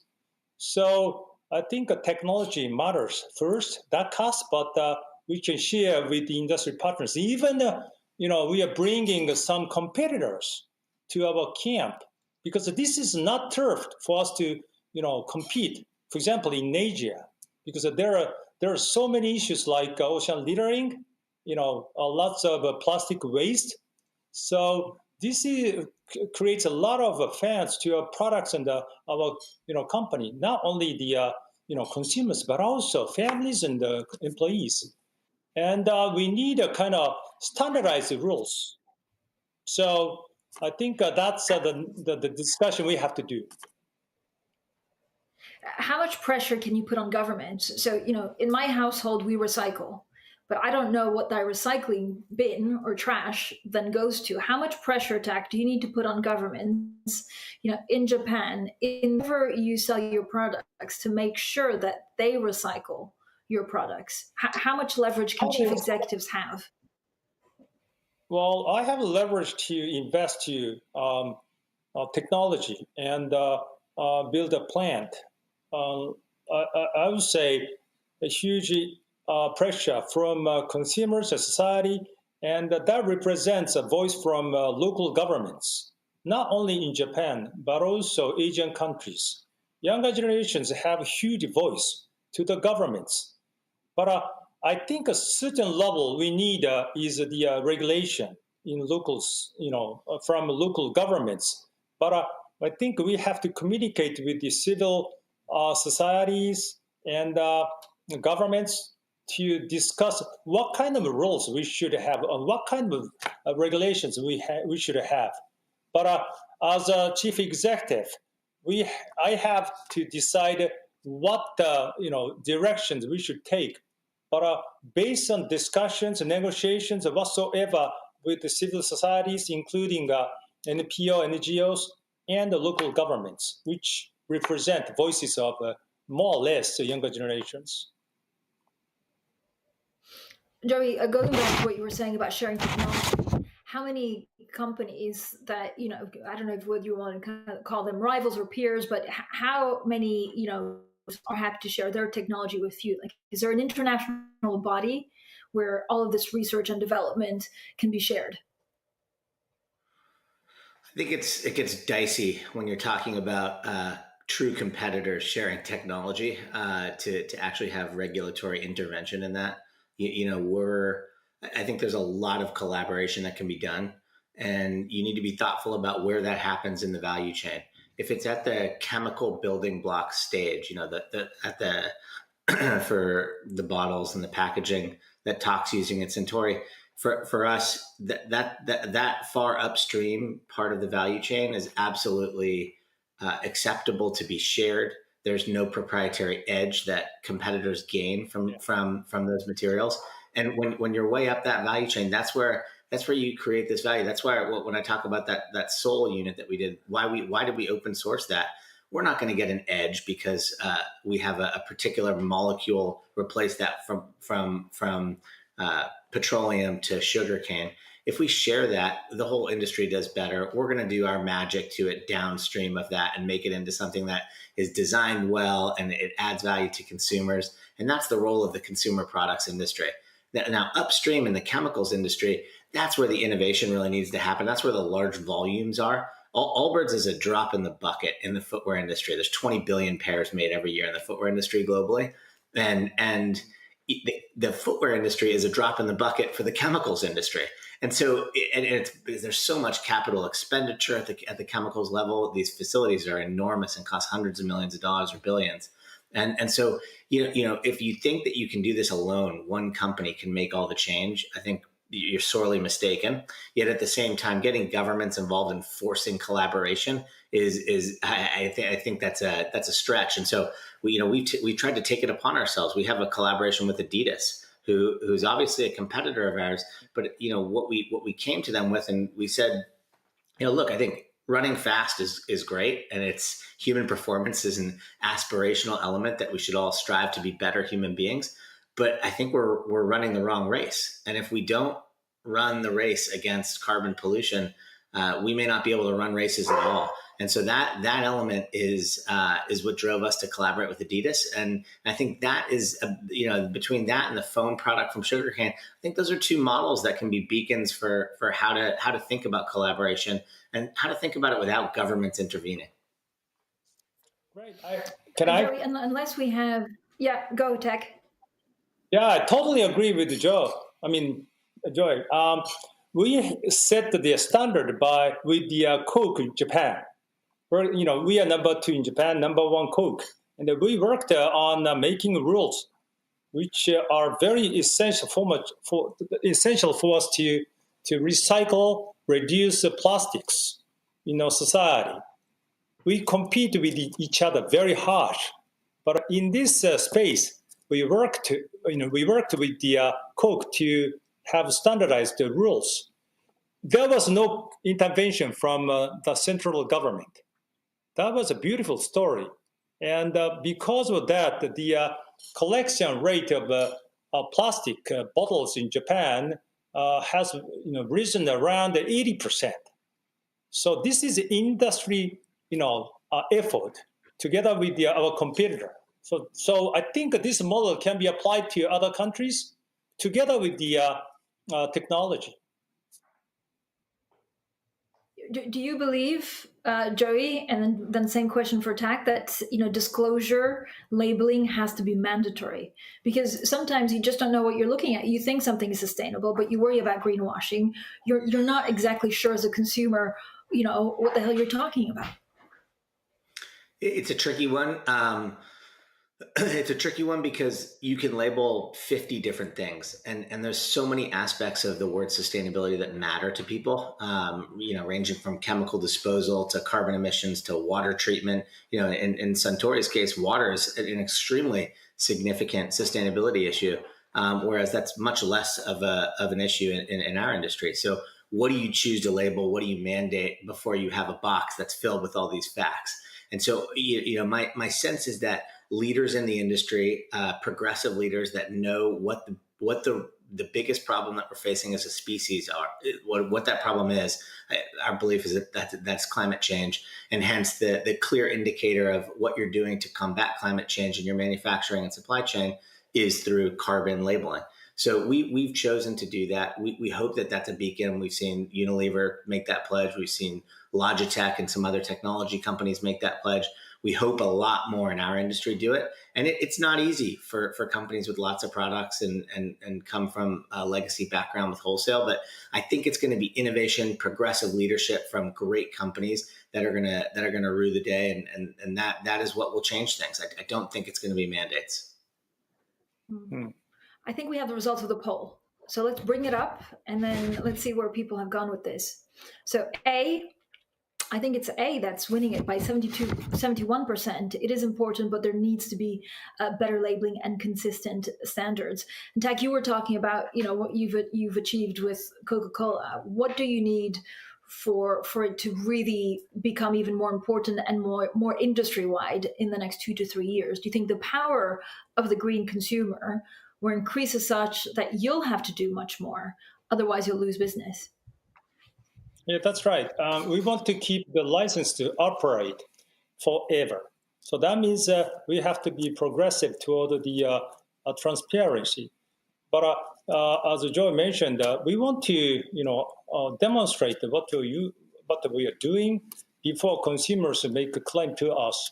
So I think we definitely to be much more transparent about what we are going to do to have the better world. And then, as a leader of the industry in Japan and in Asia, I would like to address the issue together with our competitors. I think consumers want to buy from honest companies. So I think definitely you have to be honest and to gain the trust from society. So each company has their own definition of being honest. I think that will be a big driving force toward the one direction, which will create the standard, I believe. Joey, you're going into sustainable clothing. How big do you think that market will be, that segment?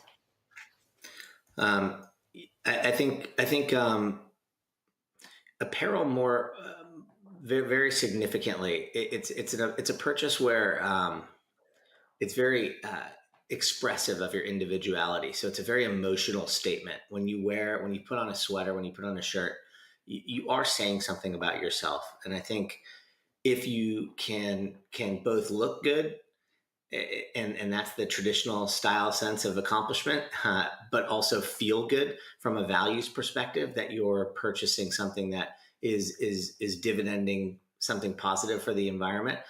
That's a big growing area of consumer trend, and we're at the very early stages of that. I think when you look at some of the Asian government pledges that have happened recently, Japan and Korea neutral by 2050, China by 2060, we are at the very forefront of a very massive tidal wave of change in consumer perception on this stuff. And apparel, footwear, I would include in this as well, but it's a very expressive purchase, and that really drives this kind of change. And maybe if I could just add back to Tak's point, I'm totally in agreement with the aspect of authentic leadership.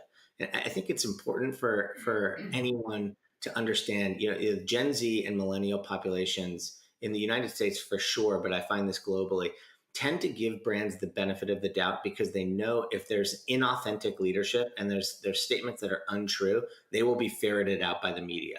With information moving at the speed that it is today, brands get called out for doing things that are inauthentic, and consumers hence give them the benefit of the doubt until somebody takes them down. And I think that's generally a good place. Like I'm not a big fan of cancel culture in general, but it's a great place that we have information flowing so freely that leadership can say something and people give them the benefit of the doubt until they're proven wrong. And I think that's going to be a really big driving factor in our industry going forward. Right. In 15 seconds each, Tak, do you think COVID has actually been an enabler for green consumption because people, have realized exactly what's happening in the planet, maybe more time to reflect, or because people, could be a bit, have a little bit less cash in their pocket? Do you think there's a danger they'll hold back on sustainable products? Tak. Yes, definitely. People sometimes can't afford, but they are so concerned about the future of the world, because of the COVID-19, which came out of the result of the hurting our earth and nature. So definitely people are so aware of the importance of sustainable consumption. So definitely this trend will not end. This is the early stage of the journey, definitely. Yeah, I'll just add, on the one hand, a lot of single-use packaging is being consumed in COVID, which is really unfortunate. But I think if we've ever seen a moment in our history where collective global action is necessary to combat something so significant like COVID, the same is true of climate change. And I think we're onto something as a species to get together and really get governments and people together to solve something so tremendous that we have to do.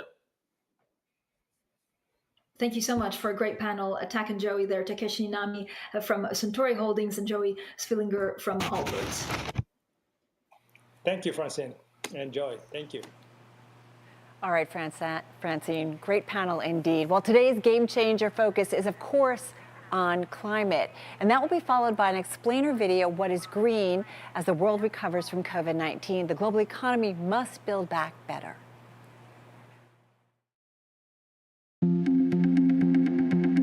环保啊，节能减排啊，应对气候变化，这个和可持续发展这领域工作，一下在这领域我干了，应该40多年。过去开始可能说这是一种职业，等你干一段时间之后呢，看到这项工作对我们国家、民族、对人类，是它的这个影响，就已经从这个职业变成了一种事业了。In the past decade, no politician has probably been more influential in shifting China's climate policy than Xi Jinping. As China's lead negotiator at the United Nations climate change conferences, he's been critical to forging climate agreements on the international stage. Now he's a special advisor to China's environmental ministry and the head of a leading institute for climate and sustainability research. A study done by that institute contributed to China's decision to be carbon neutral by 2060. So how is China going to achieve its carbon neutrality goals in time? And what role will this climate veteran continue to play? After working for China's Environmental Protection Ministry for almost a decade, Xi was appointed as its head in 1993. During Xi's tenure at the Environmental Protection Ministry, a management system for major air and water pollutants were put in place. In addition, environmental targets started to be included in China's 5-year plans, these blueprints for economic and social development, which had previously been very focused on economic growth. He resigned in 2005 after a series of chemical plant explosions in China's Jilin province. The explosions were caused by the improper storage of dangerous chemicals and left 6 dead and dozens injured. A local river was also polluted by leaked chemicals, and tens of thousands of residents had to be evacuated. His resignation came as the environmental agency criticized local officials for covering up the accident and for this blind pursuit of economic development, which damaged China's environment. But the resignation appeared to be only a blip in his career, and as Xi later assumed the role of vice chairman of the National Development and Reform Commission. At the time, the NDRC, China's top economic planner, was responsible for making environmental policy, so Xi continued to have a leading role in China's climate strategies. In 2007, Xi was appointed as China's lead climate negotiator at the UN climate change conferences. By then, 4 decades of breakneck economic growth had turned China into the world's biggest carbon emitter. Steadily, though, the country's stance has shifted from defending its right to emit to promoting low-carbon development as a national strategy.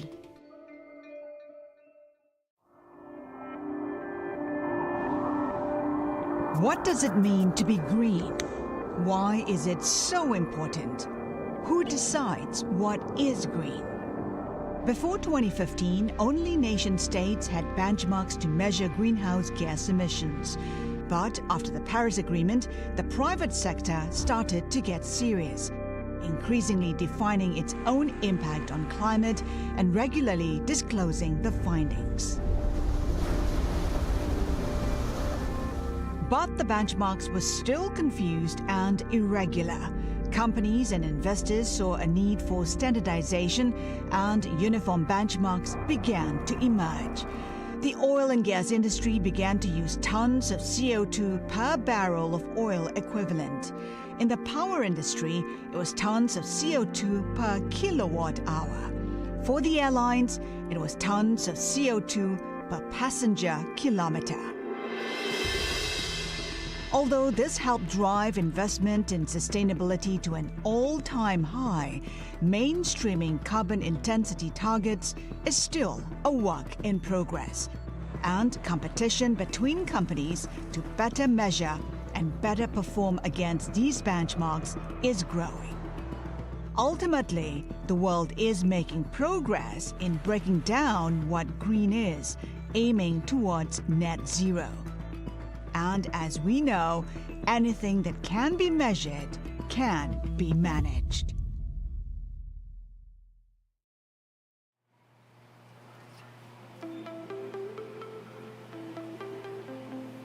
Next up is a fire starter with Mark Carney, finance advisor to the Prime Minister for COP26 and UN Special Envoy for Climate Action and Finance, and Alex Steele, anchor of Bloomberg Television.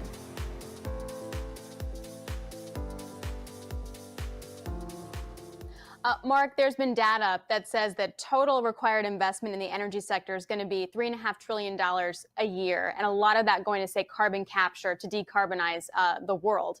Tell me how we get there. Well, and that data is right, and that's just energy. Really, it's energy infrastructure, and then there's decarbonization above and beyond that in other sectors of the economy. So we need a whole economy transition. We need to mainstream sustainable finance. We need to ultimately get to a point where every financial decision is taking climate change into account, the impact on the transition, and we actually drop the adjectives sustainable because it's just what finance professionals do. So we're going to get to sort of the policy part of it in a second, but financial flows are really important and the private sector money is going to be key. How do we get more money from the private sector? Well, I think what we're working to do is with the private sector to put in place the information, the tools and the markets that are needed in order to do this. The information, it starts with reporting, and it's the TCFD reporting, making it mandatory so all companies are reporting their climate risk. That's something actually Mike Bloomberg spearheaded 5 years ago. It's moving into mainstream. We want it everywhere by COP26.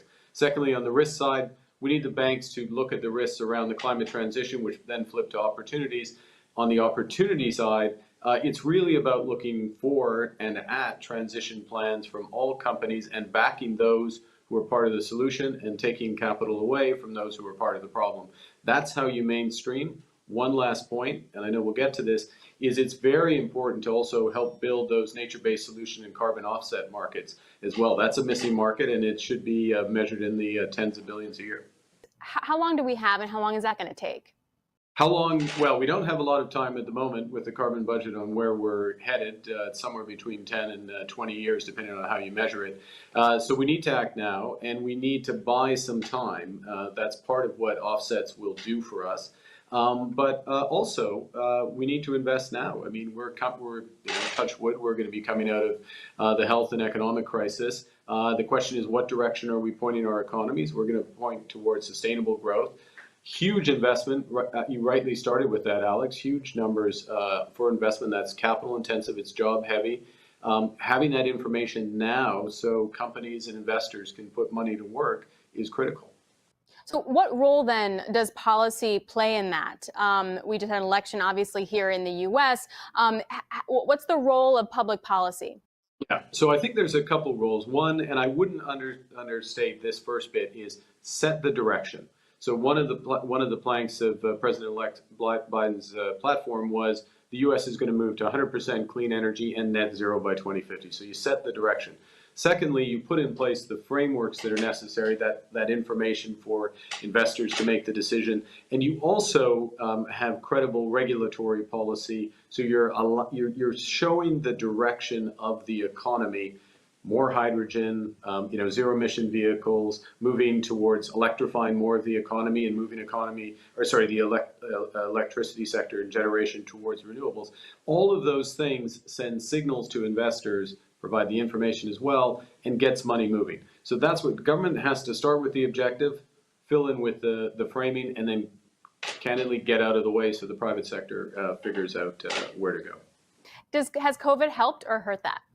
I think, if you'd asked me that question 10 months ago or 9 months ago when it started, I would have hedged like a good central banker. I would have told you both sides of it. Now the information is in, absolutely, it has helped because it's forced a couple of things. One is a social reset. We've all sort of stepped back and thought, well, what are some of our priorities? Resilience for our economy, sustainability, solidarity, all these aspects. But also strategic resets for companies because, look, there are a few companies, and they've benefited through valuations that were well positioned for the shifts that COVID's brought on. But most companies are having to change their strategies, re-optimize given what's happened.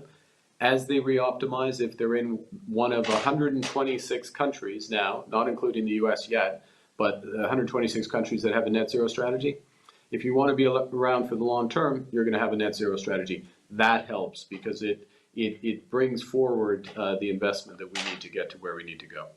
So we have public policy, we have private money, and I just want to get your take on what central banks can do to help this or not. The Fed recently joined the Network for Greening the Financial System. They were late to the party, but is there a role for central banks here? There's absolutely a role, which is why the Fed is joining, and I very much salute Vice Chair Quarles for that announcement. Look, there's a few things central banks can do, and as you know, Alex, central banks vary by jurisdiction. Some have more powers than others. But if you oversee the banking system, what a central bank can do is ask the banks, have you thought about where your exposures are and where your opportunities are as we transition towards net zero? That's something the Bank of England's doing. You can take it all the way to conducting climate stress tests, which 18 of the world's major central banks are doing. You can also start to think about your collateral policy over time, because ultimately, again, speaking like a central banker, Badge's dictum is you lend against good collateral. Well, in a world where you're transitioning towards net zero, good collateral is consistent with that transition. And that's something the ECB is looking at, other central banks are looking at. So there's a range of things we can do. In the end, though, we're not going to set carbon policy or climate policy. Governments are going to do that, and the private sector is going to provide the solutions. One last question on this. Can we do it without China? How key is China going to be in all this? China is key to virtually everything in the world, just as the United States is and the European Union is. It was very significant a few weeks ago when President Xi announced China's 2060 net zero objective. China is one of the biggest producers of electric vehicles, of wind, of solar. They have to do a lot more. They know they have to do a lot more, but they'll be essential, as all major economies will be. And that's part of what the UK has to do in partnership with Italy is for COP26 over the course of the next 12 months. Our next panel is entitled Energy's New Prize. The old prize, according to Daniel Yergin, was oil, wealth, and power. Now, global warming has changed the game. Our speakers are Jose Ignacio Sanchez Galán, Chairman and CEO of Iberdrola, Ernest, Moniz, the 13th U.S. Secretary of Energy and founder of Energy Futures Initiative, and Josephine Wapakabulo, founder and managing director, TIG Africa. The moderator is once again the amazing Alex Steele, anchor of Bloomberg Television. Welcome, everybody. It is so great to be here. Thank you for my panelists for being here as well. We're very much looking forward to this, talking about the future of energy. We do have a poll that I just want to point out now because we can address it sooner rather than later in the session. The poll is, what is the future of oil? A couple options. You got demand is going to come roaring back after the pandemic. Oil producers are doomed. Government action on climate will just decimate demand. Carbon capture and storage technology will allow the world to keep guzzling oil, or ultimately renewables will replace oil. This will help us set the stage for the discussion, so feel free to enter your response to the poll as soon as you can. Let's pick up right where I left off with Mr. Carney. And to that point, Mr. Secretary, let me start with you. We do have a new presidency that will take office in January. What is the role of the U.S. in public policy? What do we need to see out of a Biden administration to get the ball rolling faster here in the U.S.? Well, of course, President Biden, as he has said, will rejoin Paris on day one. But I think we all know, and he knows, that that's an important step. But frankly, to establish or reestablish some role, some American leadership role, we're going to have to take care of business at home. So I expect that, first of all, the president will come out of the box with a strong set of executive actions. Those will range from going back to the future, like with CAFE standards. It will be rollbacks of the Environmental Protection Agency actions of the last few years. For example, getting back to greatly lowering methane emissions.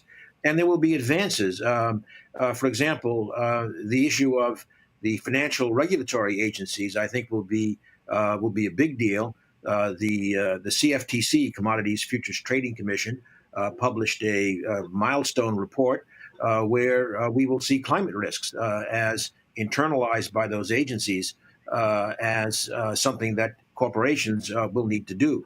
Also, the Federal Regulatory Commission will, I think, really look at market reform to accommodate the new technologies. Clearly, there will be some areas where Congress has to be engaged, but even there, no matter how Georgia turns out, I think we will see a big bipartisan push on innovation in this decade, and we'll see a big push on energy infrastructure because that cannot be kicked down the road anymore. How it gets paid for is something, maybe a stimulus package, but I think that there will be an aggressive program. More legislation. Well, we'll see how it turns out in Georgia. I mean, in some ways, you know, the U.S. is far behind Europe, for example. And Ignacio, I thought that's where you could help us with this, because not only did you have the U.K. with a 12 billion pound green plan just announced today, from everything from hydrogen to wind to EVs, nuclear, you name it. Germany extending subsidies for EVs. I mean, the push is real on a monetary level and a regulatory level and a government level in Europe. How has that informed your decision, your capital allocation? So I think it's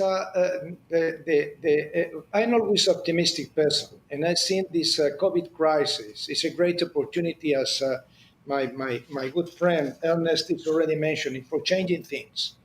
So I think in this particular moment, the world require already more investment. The world require already to increase the number of jobs, the creation of jobs. Because the only way to live from a crisis is with more investment, and with more activity, and with more jobs, and with more efficiency, etc., etc. We have the opportunity of changing many things in the energy sector. So I think in this moment, I think the winds. We've been for 20 years already trying to change this one, and we are not very well understood what we are doing. Now, fortunately, most countries recognized, and they are already a way how we can decarbonize the economy at the same time that we can become more efficient. But that requires investment, and that requires already a political and regulatory framework will make that happen. I think in Iberdrola, what we have already last present in the United States, we are already present in 25 states. Mm-hmm. We are already asking for more than $30 billion. And we are already just presented 2 weeks ago our long-term plan up to 2025 with an investment which amounts close to $90 billion. For what? First, even if we are the leaders in renewables worldwide in wind, I think we plan to double this, to reach 60,000 megawatts of renewables, to increase our investment in networks, mostly in the United States, but this I agree absolutely with Secretary Moniz, that is absolutely a need if we would like to transform the energy sector to invest more in networks, in distribution networks, and to invest already in storage. And I think that is what is going to be our contribution. And that we expect with those numbers that our profit increases, our EBITDA increases, and the number of people which are already we are employing through our vendors and suppliers will increase as well. We are already almost 400,000 people which are already working for us, and we plan that this number will be increased thanks to the investment we are planning to make.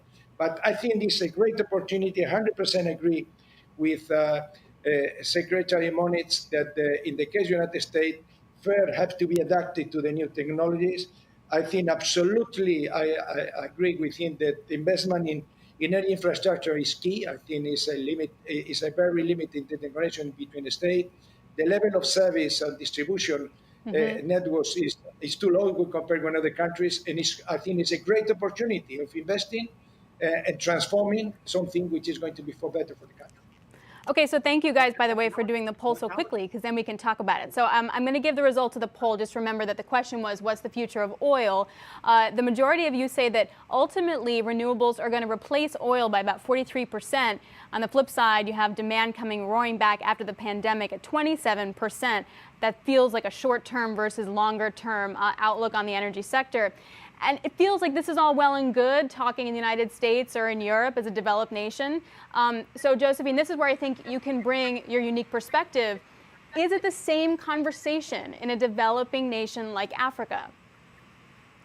You know, I think that's an excellent point, and it a comment that President Clinton made in a session that he had sort of, I think, encapsulates what you've just said, where he was talking about the development goals and said, you know, we have to agree on the end and then give people the flexibility to get there, or something to that effect. And I think particularly in this space of renewable energy, the goals that we all have around decarbonization, I think the science and the majority recognize the end goal. And I think this poll reinforces that ultimately we would like to see fossil fuel-based fuels replaced by renewables, but we have to face the reality of the transition, and that will vary depending on whether in developed or developing economies. And sort of bringing that home from the Africa context, where you have this dual challenge of unprecedented demand, where 600 million people today still do not have access to basic electricity,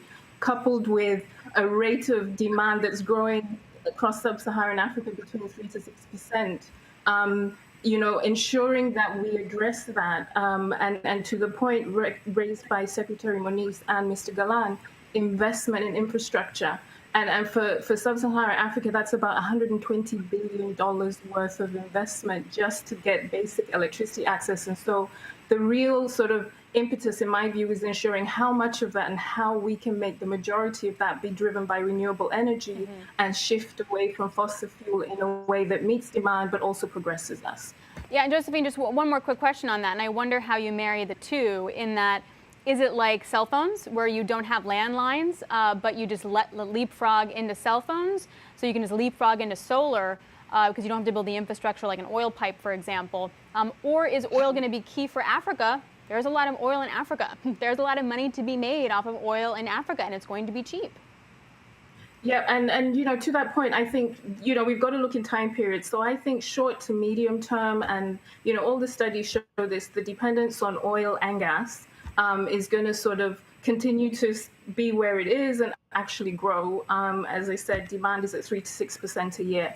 The beauty of, the opportunities we have in Africa is, because some of the remoter areas do not have that access today, we're finding that there's a lot of progress and leapfrogging happening on sort of decentralized, off-grid, mini-grid solutions, particularly in wind and solar, that are upticking at about 1.2, 1.5% a year. We're seeing more investment going into that. So, economies in Africa, I led a national oil company. We have a lot vested in oil and gas in the short to medium term. But I think for Africa, medium to long term, as we see this population boom, the demands on infrastructure and industrialization are going to require more gas. So I'm hoping we sort of see a more shift towards gas-driven power and energy. And then, in parallel to that, the renewable leapfrogging that we can do in terms of getting electricity to the more remote areas. So it will be a dual path. I think our journey will be a little longer in the oil and gas space compared to some of the developed economies, but it doesn't stop us taking those bigger steps on some of the renewable sides. Mr. Secretary, for the poll, what would have been your answer?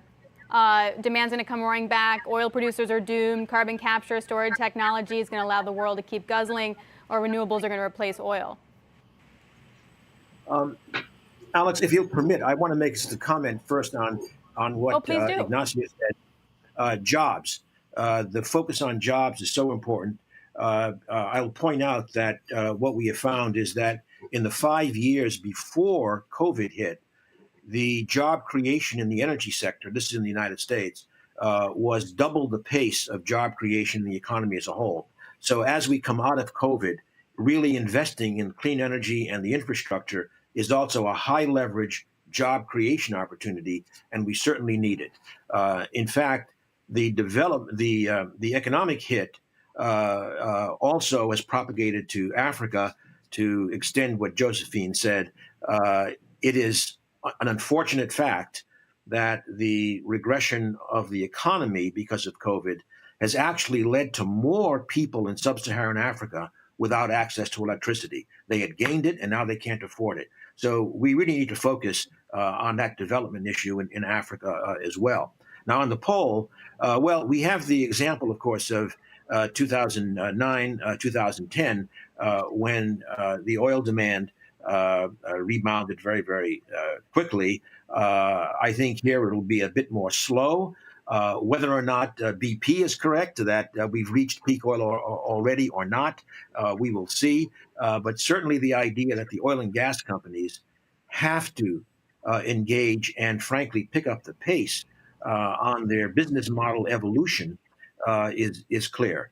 Many of them are, in fact, they want to compete with Ignacio in the electricity space, but also going to your poll, CCS, carbon dioxide removal, low carbon liquid fuels of the future, and hydrogen, I think are all examples of areas where the oil and gas companies can evolve to a low carbon future using many of the capabilities, many of the same workers that they have now. So I think we have to think of this evolution to low carbon as a coalition of basically all the players, the incumbent energy companies, the renewable companies, environmental groups, financial groups, labor, business, military, religious leaders.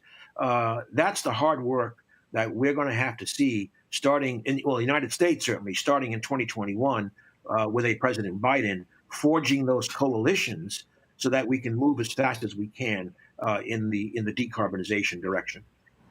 Ignacio, do you guys invest a lot in carbon capture? We did already. We spent quite a lot of money in Scotland. We use already one of our existing coal power plant. We were already just making we make a deal with Shell for using their empty wells and not use pipes.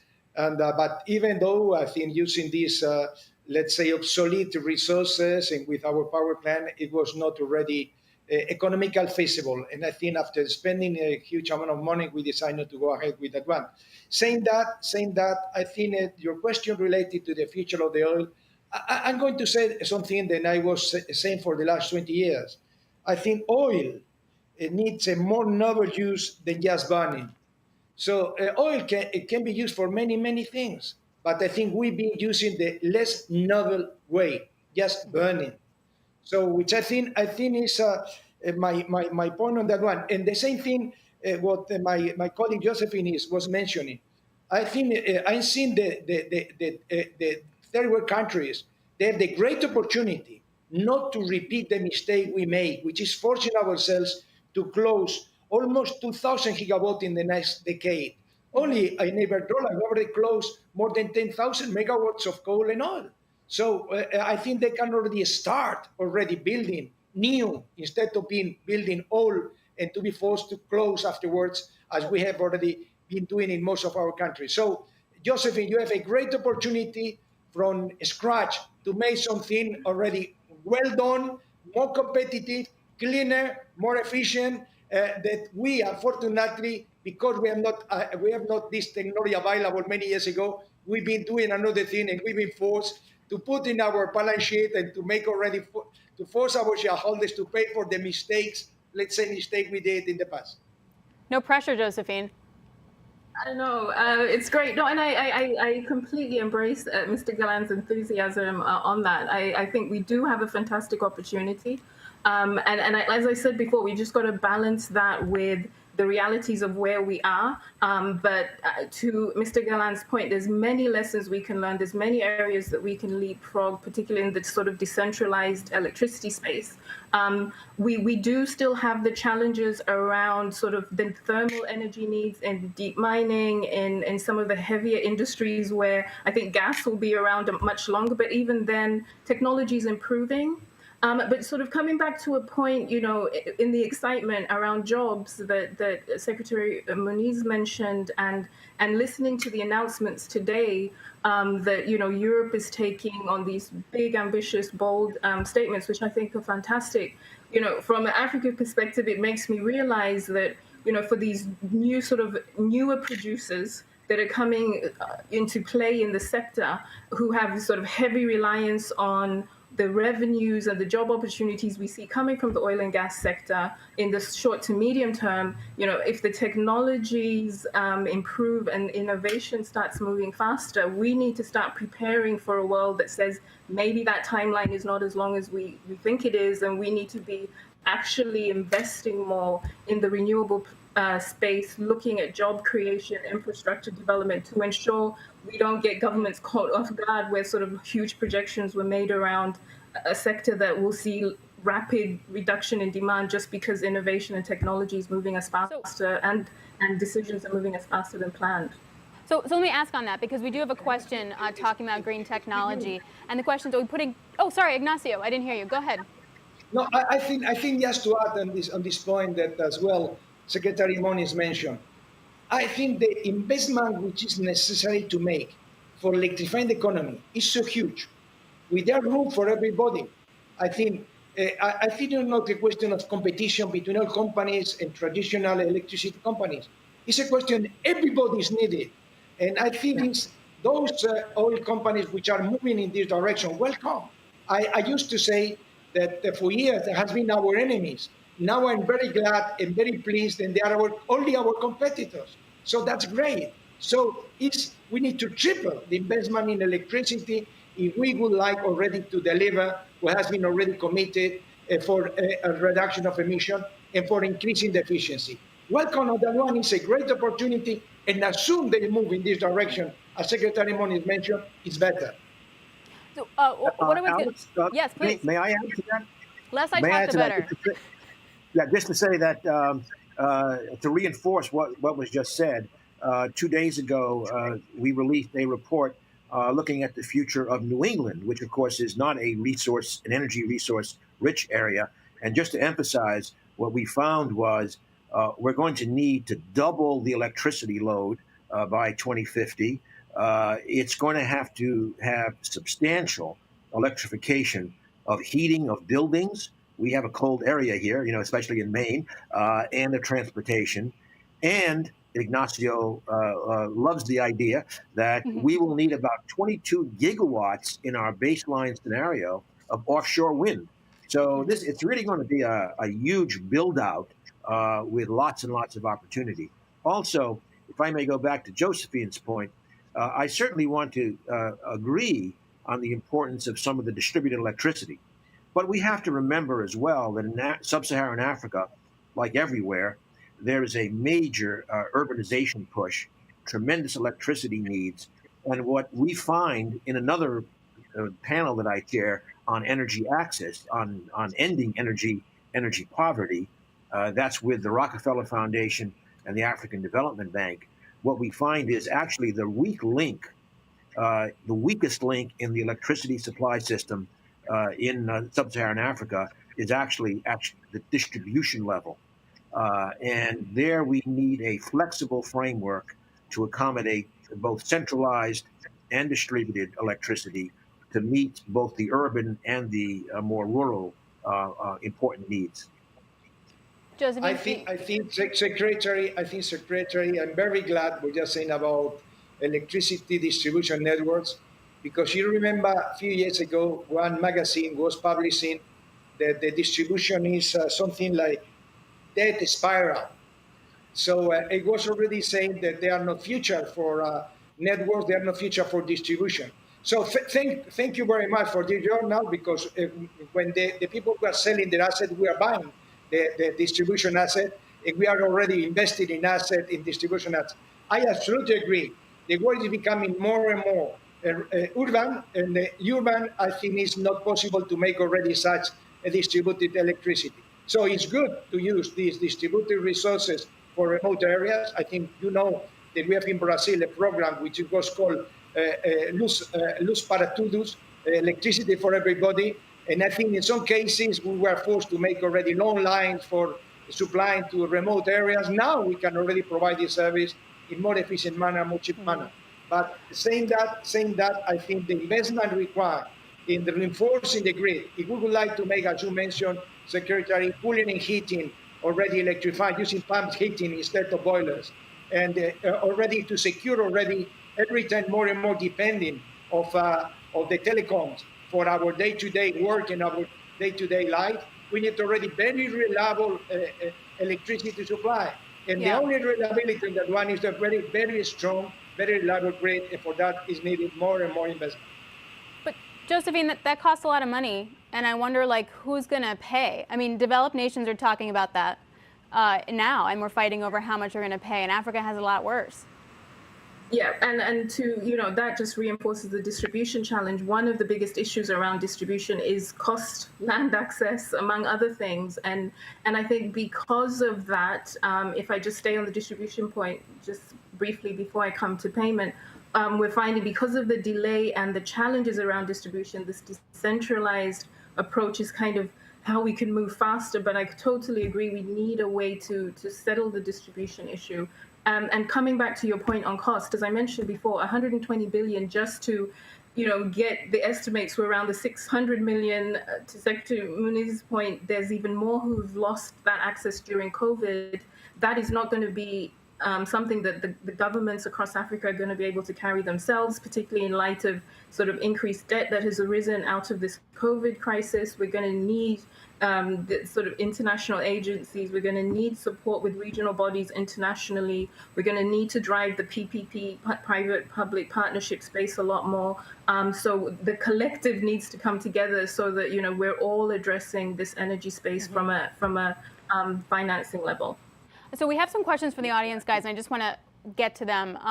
One of them is that, are we placing too much faith in the promise of green technology? And Ignacio, you mentioned that you're working on sort of a decarbonization of the coal plants, but it is quite expensive. And if you depend on that kind of technology, does it take away the urgency for something like a carbon tax, which is actively being debated in Europe and the US? Ignacio, I wanted to get your thoughts on that. Well, I think I'm convinced that the best way of reducing emission is electrifying the economy. But not all things can be electrified. So I think there are quite a lot of things which can be electrified, another can't. So I think cooling and heating, electric vehicles is easy to be electrified. But I think there are certain industrial processes of the heavy transport which is very difficult. Secretary Moniz mentioned before hydrogen. So hydrogen is already a good alternative for many things. Hydrogen can be used already not only for, as it was already commented in the past, for certain uses, but can be used for certain industrial processes. We just announced a few days ago a project of almost $2 billion investment for producing green hydrogen for the largest, almost Southern European fertilizer company for producing their ammonia. So I think the hydrogen of the ammonia now is already produced with a process which is called steam reform, with using natural gas as a raw material. Mm-hmm. So we can already make that one with electrolyzers. And we have already made the plan and reached an agreement with Fertiberia for making that happen.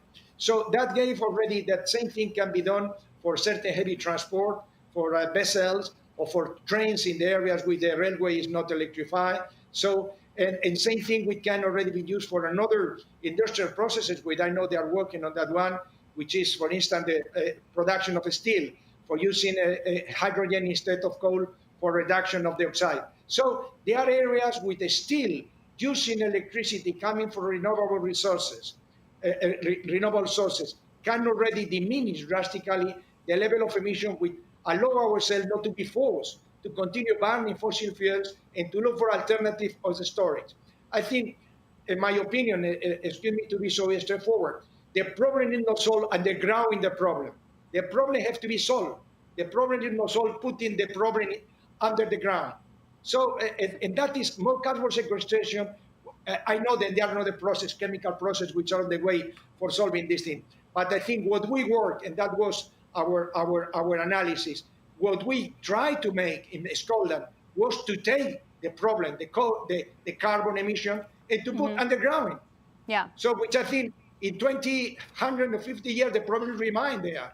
So if they find out solution, chemical solution for so already. Ignacio, does that mean that you don't need a carbon tax?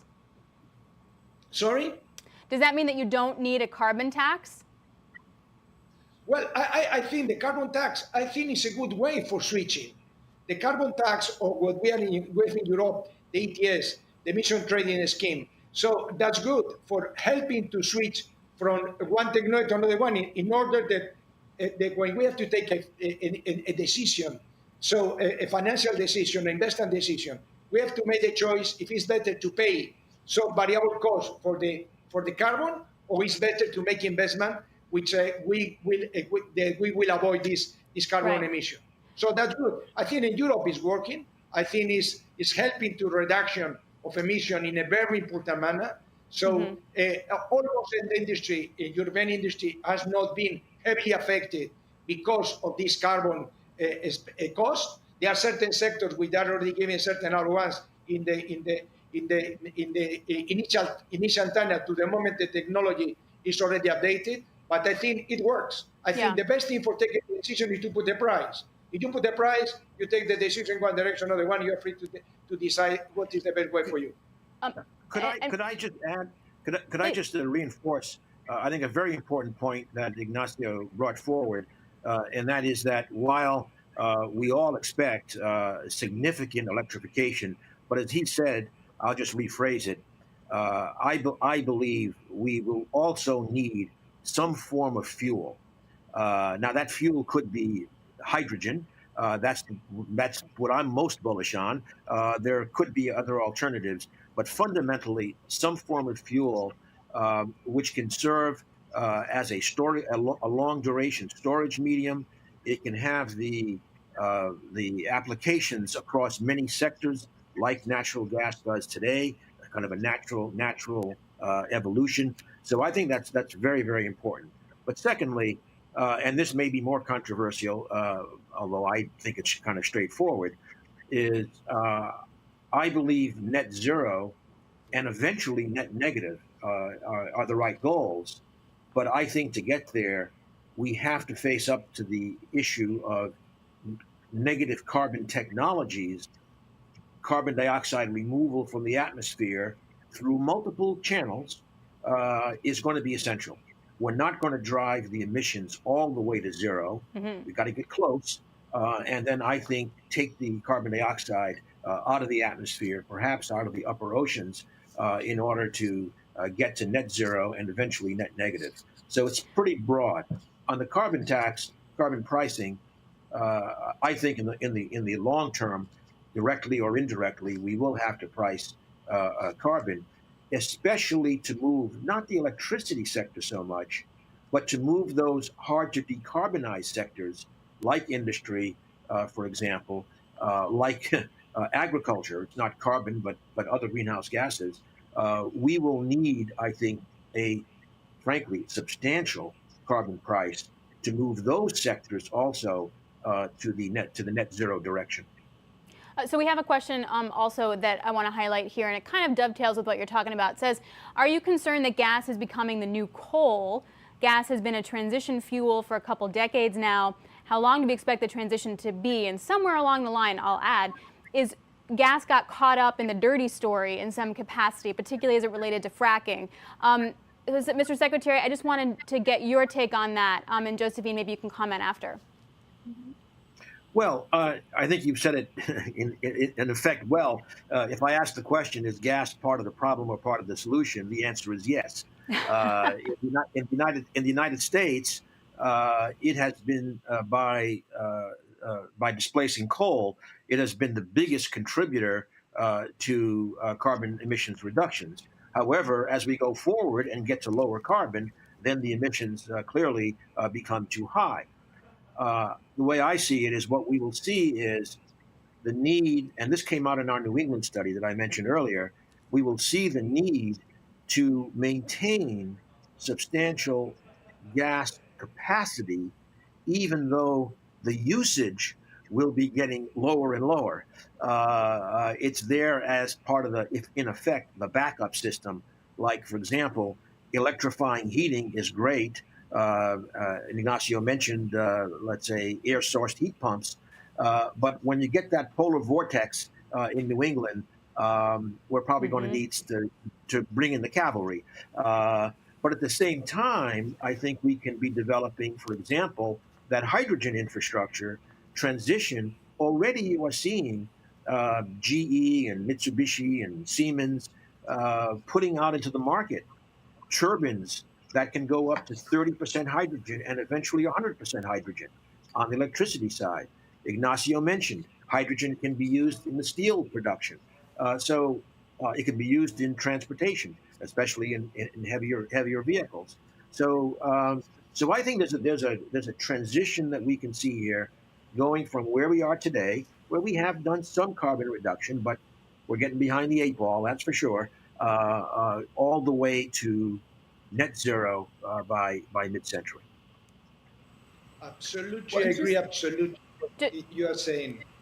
Sorry, Ignacio, hold on. I just want to get Josephine to respond to that really quickly, and then I have another question from the viewer on nuclear. So, Josephine, go ahead. No, I mean, in terms of the gas narrative, I agree with many of the points that Secretary Moniz has mentioned. But in terms of the gas narrative, particularly developing economies like Africa, as I mentioned, the demand and growth projections that we have, where by 2050 we'll be at 2.4 billion as a population, that sort of time period will require huge levels of infrastructure and industrialization that in the sort of medium to long term, I believe natural gas will play a significant role. Equally, to a point that Mr. Galán mentioned, electricity doesn't solve everything. And when it comes to sort of fuels for cooking and heat, we see that there's still heavy reliance on forestry in Africa, where our deforestation rates are double most of the world. So natural gas plays a huge role in offsetting that issue. In the medium to sort of long term, for domestic use, there's new finds happening across various parts of Western, Southern, sort of Eastern Africa. So I think natural gas will have a longer trajectory in Africa. Ultimately, we all have the aspirations of renewable sources, but it definitely has a longer term play in places like Sub-Saharan Africa. I think that's extremely important. And I would just add on the cooking issue, it's an enormous health problem, especially for women and children. And frankly, until we get away from this need for biomass gathering, we will not have sufficient women empowerment in Africa. That's interesting. Ignacio, you wanted to add to that? Well, I think globally, I agree with what has been said. I think natural gas will play a key role in the transition. But I think that in certain uses like power generation, as said by Ernest, is going to move from base load technology to backup technology. I think the base load is better to produce with gas than with coal. Certain that is helping to emission reduction, no doubt. And I think we can already ratify that is precisely what is happening in countries, and we are already renewables, and we have already gas-fired power plants. I think our gas-fired power plants were designed for working 5,000, 6,000 hours per annum. In this moment, they are already working 1,000, 1,500. But without this power plant, we can put at risk the system. So I think that is needed for the system, for more from keeping the power than for energy itself. But I think they are needed, and it's going to be needed for a long time still, up to the moment we have already the whole system, renewable, storage, etc., in a proper manner. So I think the natural gas still has a long, a key play to, an important role to play in the near future as well. So we only have 2 minutes, so we need to keep the answers short. But I'm curious as to, over the next 12 months, we've talked about so many things in the last 40 minutes. What's the one thing that you're really keying in on, focusing on, anticipating in the next 12 months? Mr. Secretary, can I start with you? You guys have 30 seconds apiece because I don't want to go too long. Well, again, I think the big story should be in the United States, at least, although I think really globally, this has to be a decade of supercharged innovation. And by innovation, I mean all the way through to deployment. If we don't really pick up the pace dramatically, develop the new tools that can scale starting around 2030, it's going to be very, very hard to meet. Now, that innovation agenda will include lots and lots of things. I think you mentioned briefly, like advanced nuclear fission and fusion with new technologies, CCS, carbon dioxide removal, low carbon fuels, hydrogen, resolving the supply chain issue for critical minerals and metals, long duration storage. It's a big, big portfolio, and we need to up our game by factors of 2 and 3, not by 10%.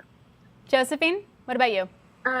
Data. As a data scientist, data is king for me. And I think the more we gather around data, I'm working with a company now that we're pulling multiple satellite and land data so that we get sort of really good agro ecosystem modeling and data reasoning on land use. It's really proprietary. It's really innovative, to the Secretary's point on innovation. And it's targeted at land stewards, investors, corporates, governments. So everyone has a sort of common pool of data to make really strategic decisions to get us to the common goal.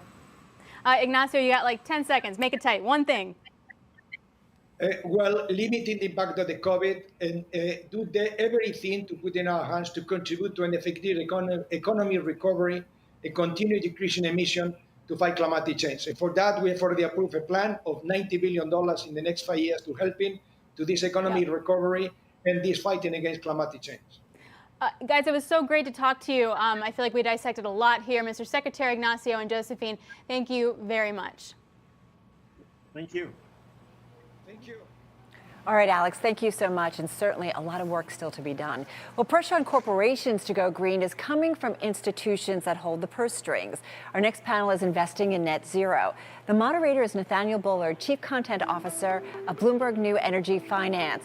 And the speakers are Leila Fourie, Group CEO, Johannesburg Stock Exchange; Majun, Founding Director of the Institute of Public and Environmental Affairs; Scott Minard, Co-founder and Global Chief Investment Officer of Guggenheim Partners; and Noel Quinn, Group Chief Executive, HSBC. Nathaniel, all yours. Carol, thank you very much. Good afternoon, good evening, and good morning to those of you around the world joining us here. And we have a very, very important topic to begin discussing. So this concept of net zero is something that honestly wouldn't even have come to the table 3 years ago or 5 years ago. But right now it's actually front of mind for how we think about investors allocating money on a pathway to get us to a point where there are no net greenhouse gas emissions across the entire economy. These are targets that people set into the future around the world. But here we've got a group of investors and policymakers to think about that a little more tightly. Now, for those of you watching, I do have a poll question that I put up, and it's around when we think this concept of investing in net zero will take hold. I've made it a bit provocative on purpose. We're going to give you some time to answer the questions, and then we'll review them later. But in the meantime, I want to start with our panel. And Noel Quinn from HSBC, I'm going to go directly to you. Tell me a bit about how you see this concept of investing in net zero, what it means to you, and how you as an organization think about it. Yeah, we announced our commitment to net zero, and we announced two commitments. Firstly, we as an organization in our own operations, our ambition is to be net zero by 2030. And then secondly, as a financial institution, through the activities of our customers, we wanted to announce a commitment where we'd go net zero for the totality of our financing operations by 2050. We made that announcement just a few weeks ago. We think that's an important thing to do. What we also said is it's important that we also help finance the transition that our clients are going to have to go through over the next few years. And in that regard, over the next 10 years, we expect to finance around about 750 billion to $1 trillion of additional activity over the next 10 years. So I think the pressure is on for us all to make tangible commitments in that regard. And it's a very nice start, and I think it's really important to highlight what you within the organization can do, right? That's a relatively contained target. And then what you as financier can do to the tune, as you said, of 750 billion to an additional $1 trillion. I'd like to hear from you, Scott, as to how you approach this in your investing capacity. What does this mean to you? How do you think about it across the portfolio?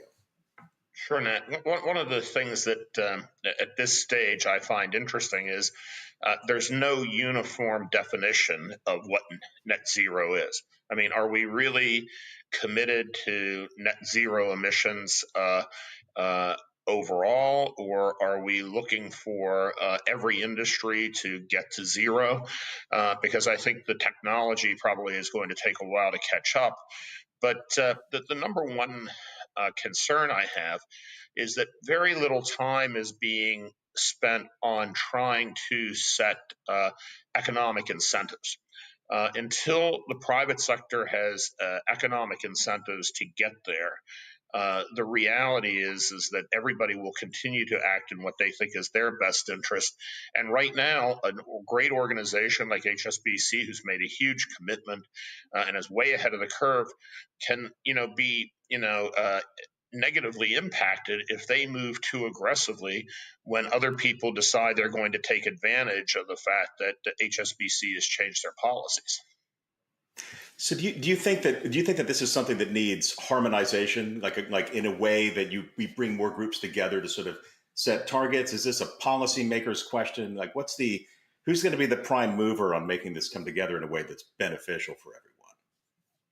Well, I think it's all of the above. I think the policymakers need to look at this and understand that there are incentives that can be put in place which basically don't cost anything for the governments. But two, I think the investment community in the broad sense should be getting together and discussing this issue to try to be develop a uniform standard about a baseline for what the objectives are, what the definitions are, and what the rules of the road are. Indeed. Leila, I'd like to ask you then, that notion of objectives and rules of the road, in your role, you certainly could play quite a part in setting that. Tell me a bit about how this strikes you. Yeah, absolutely. And I think this whole concept of net zero is very subjective and dependent on the basis on which you define your emissions. 8 out of the top 10 ESG funds in the US still invest in oil, gas, and other carbon emission type industries.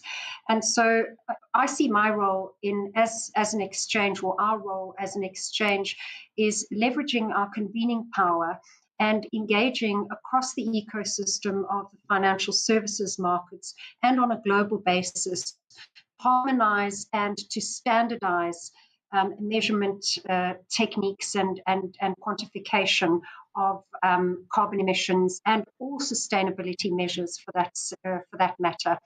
There is a lot of work to be done, and it takes a long time. If we look at what happened out of the Great Depression and in fact, even after World War I, it took approximately 10 years for the US to put in place their financial accounting standards. And so I think if we fast forward to this pandemic and this crisis, it's highly likely that out of this crisis will come a coherent and innovative new way of measuring the most important thing that currently, ironically, is very unequally measured. So I'm very curious about that. It's interesting that time frame you gave, because I think about vaccines in that same timeline, that at the same time that it took about a decade to get accounting standards nearly a century ago, it also took about a decade to get a vaccine in place for influenza. We're likely to now have a vaccine that went through a process about an order of magnitude quicker than that. Now, I don't think we can get there quite on a regulatory framework, but how long are we talking? Are we talking 10 years to get some sort of harmonization? Or are we talking less? Noel, I see you shaking your head there. I think it's going to move much faster, and I think there is a coalition of the willing at the moment building within the financial services sector. There are a number of task force and working parties looking at this. I think our investors are calling for this. Our own people are calling for it, and many of our clients are very committed to making substantial progress on this. So I think we can get a valid set of standards into place for the industries to start measuring. And we need to get that in place soon. And I think there's a willingness to do so. I myself, I'm chairing a task force that's looking at exactly this issue. How do we as a set of financial institutions put objective information into the public domain about our financing activities against those commitments to net zero, and how we make sure those standards are applied consistently, and there's a verification methodology. So I think, but I know there are other working groups looking at this as well. So I absolutely agree with the need for standards and verification and reporting. And I do think there's a commitment to making urgent progress on this. Good. I want to return to that a bit, but I'd also like to hear from Majun first, if we could. So China's made a rather robust commitment around net zero. And I'm wondering if you could tell us a bit about this and a bit about how you see that playing as an investment thesis for investors inside China and for those looking to invest in China. Thank you, Nat. Yeah, I do think this is very, very important for China to make this commitment because this is the first time for China to make a long-term commitment on climate, and it occurred at a critical moment. Not just China's kind of first recovered from this, trying to recover from the pandemic. So the economy is growing, and unfortunately, carbon emission is going up. But also, it is the moment for China to make the planning for the next 5 years, and now it's quite critical to integrate some of the ambitious target into that. Before this pledge, it was very depressing. A lot of frustration as the U.S. pulled out of the Paris Agreement. But now, all of a sudden, with the EU enhanced the commitment, and China's making this ambitious planning, and then the new administration in America. So it looks more promising. Having said that, 2060 is still far, far away. So how to distribute all this, divided that into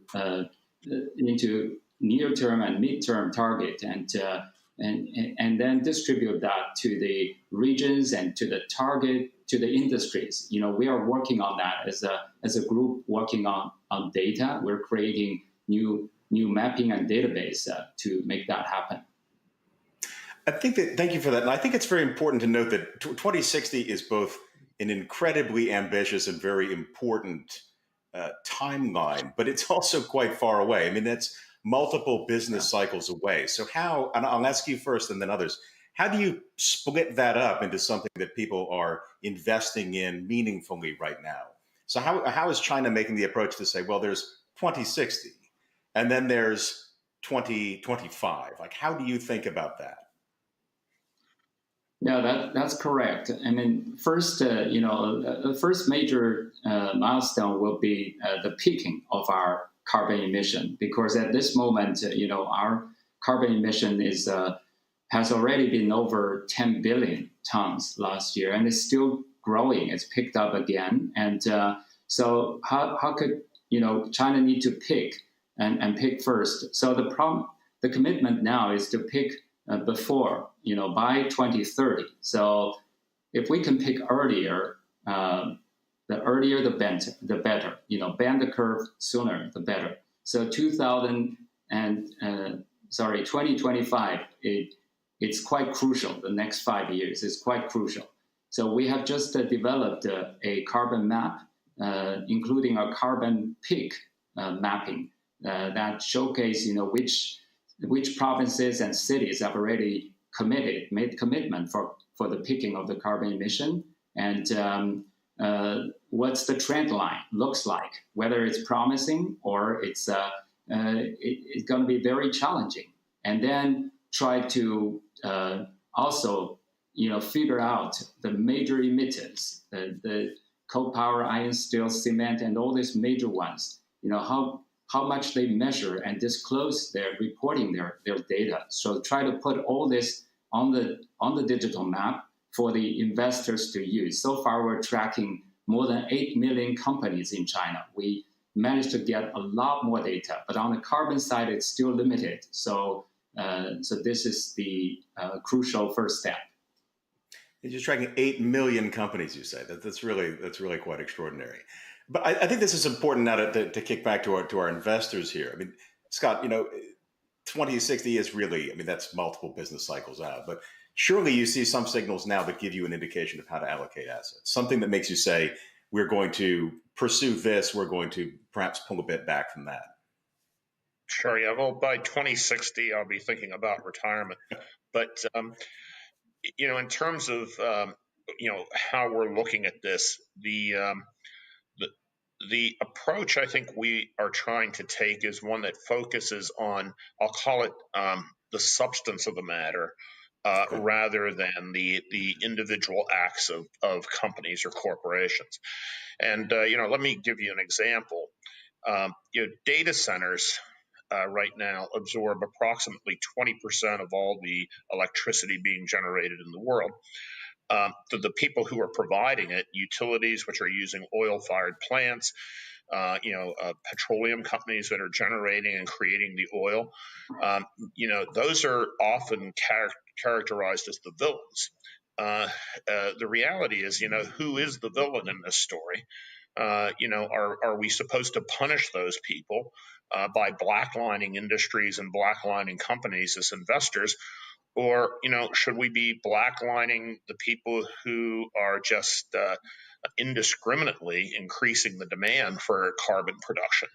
And so, there are a lot of thoughtful questions to be asked around investing. And I think heretofore, most investors have just tried to come up with simplistic answers. So is it helpful to keep them simple or to make them more complicated, I guess? Like what's gonna benefit us here? Well, it's interesting, we work with an organization called Goal 17, and it's a forum where companies can come and essentially it's sort of like the Truth and Reconciliation Commission in South Africa, which is to say, I know that I've got a problem. I know I'm doing something wrong, and I'm committed to a pathway to going to zero emissions. But at the same time, I have investors around the world that are applying ESG standards that are cutting me off from capital and making the capital more expensive for me to actually implement the change. And so, we're trying to figure out, how do you come up with a rational approach that says, all right, you're committed to making this transition. We're going to help you raise the capital to get there, and then we're going to hold you accountable. And so it's if we really want to make this happen, I think we have to use both the carrot and the stick. I'd like to explore that a bit. This concept of ESG, like whether or not it's sort of broadening the brush or closing it up in terms of where capital gets applied. And then, what do you see? Like, is an ESG screening in the service of, getting us on a trajectory to lower emissions? Is this actually cutting off capital for those who might need it for this transition?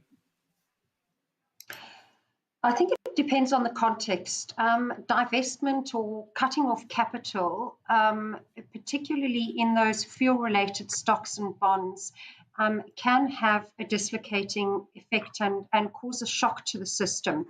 The key sort of industries that are affected in this type of environment are energy, transportation, agriculture, waste.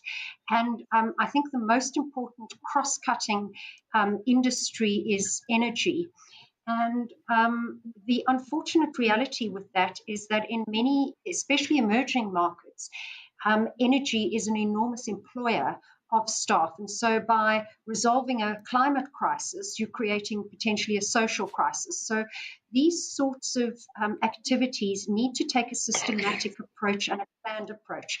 There are two sort of approaches that tend to shift companies' speed at which they adopt cleaner and more appropriate sustainable practices. The first is a shareholder advocacy type approach, and the second is where are the funds funneled? And I think that in most countries, both of those actions are at play. In developing countries, particularly in a country like South Africa, where we have been facing into an energy crisis, which has a compounding effect on the rest of the economy, one has to be thoughtful and quite careful in have a long line of vision in planning that transition away from coal-based electricity. In South Africa, for example, 90% of our energy is derived from coal. And so while there are plans in place, they need to move faster. There needs to be a systematic plan that brings everybody along. And of course, those plans can't necessarily foresee technology changes, which have a pretty fundamental impact on both the utility of the electricity and potentially on the generation, for example, of electricity.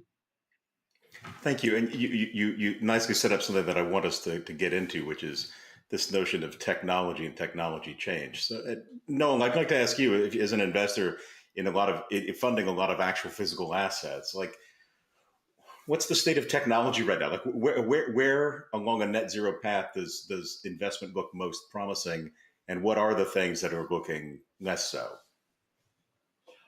Investment in new technology, investment in new business models, investment in new industries that are going to emerge in order to solve the decarbonisation challenge we all have is essential. And that's why we've quantified it, that we would expect our investment in new technologies, new businesses, new business models for our clients will consume circa 750 billion to $1 trillion over the next 10 years of incremental investment.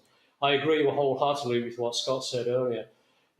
It's about facilitating companies transitioning off of old technology, old sources of energy, onto new technologies and onto new solutions. And that's what we have to do. Now, the whole financial system needs to play its part in that. Equity, bank debt, the capital markets, governments. And I think it will require all of the participants in the financial services sector to be proactively supporting the core industries and the core companies on the transition journey that they're going to have to go on. Otherwise, we collectively cannot achieve net zero. We can't. Do you think that there's any misalignment or lack of alignment between those different asset classes, between equity and bank debt, for instance? Like, do you see a difference as you look across your portfolio between positions or attitudes in either one of those classes? I think there are some inconsistencies and conflicts. If you look at it from a regulator's point of view, as a bank regulator, some of those exist in old carbon-heavy industries, have an environmental risk attached to them. They could become stranded assets at some stage. And therefore, there is the temptation to penalise the banking sector for carrying on lending to those old industries, because there's an environmental risk there, and one day they could become stranded businesses, stranded assets. On the other hand, if you invest in new technologies and new businesses that are innovative, there's a higher credit risk, because some of those businesses will fail, some of those technologies won't work, and some of those business cases will fail. So, good environmental solution, possibly, but a poor business model, because the government support schemes aren't there for them to be successful. So there are those conflicts, but that's for us to work out solutions to those challenges. And that's what we've got to commit to doing, finding solutions to some of the challenges that are on the horizon. We've got to finance this transition. If we, the banking sector, don't play our part, it all falls to governments or multinational development banks to find the solution, or equity. And there won't be enough of any of that to finance all of the work that has to be done over the next couple of decades. I want to go back to China as well. I have no doubt, by the way, China are committed to that goal, and they will put in place 5-year blocks of incremental progress towards that goal. I have no doubt whatsoever that action plans will now follow to achieve that goal. And Majun, I'm curious, because Noel just smartly mentioned this concept of stranded assets, things that have been built really not long ago in many cases within China that will have to be moved out of economic activity in not too much time. In the United States, we think about this in terms of like an asset that's 40 or 50 years old, but in China, that's a much more accelerated timeline. So tell us a little bit about how that looks to you.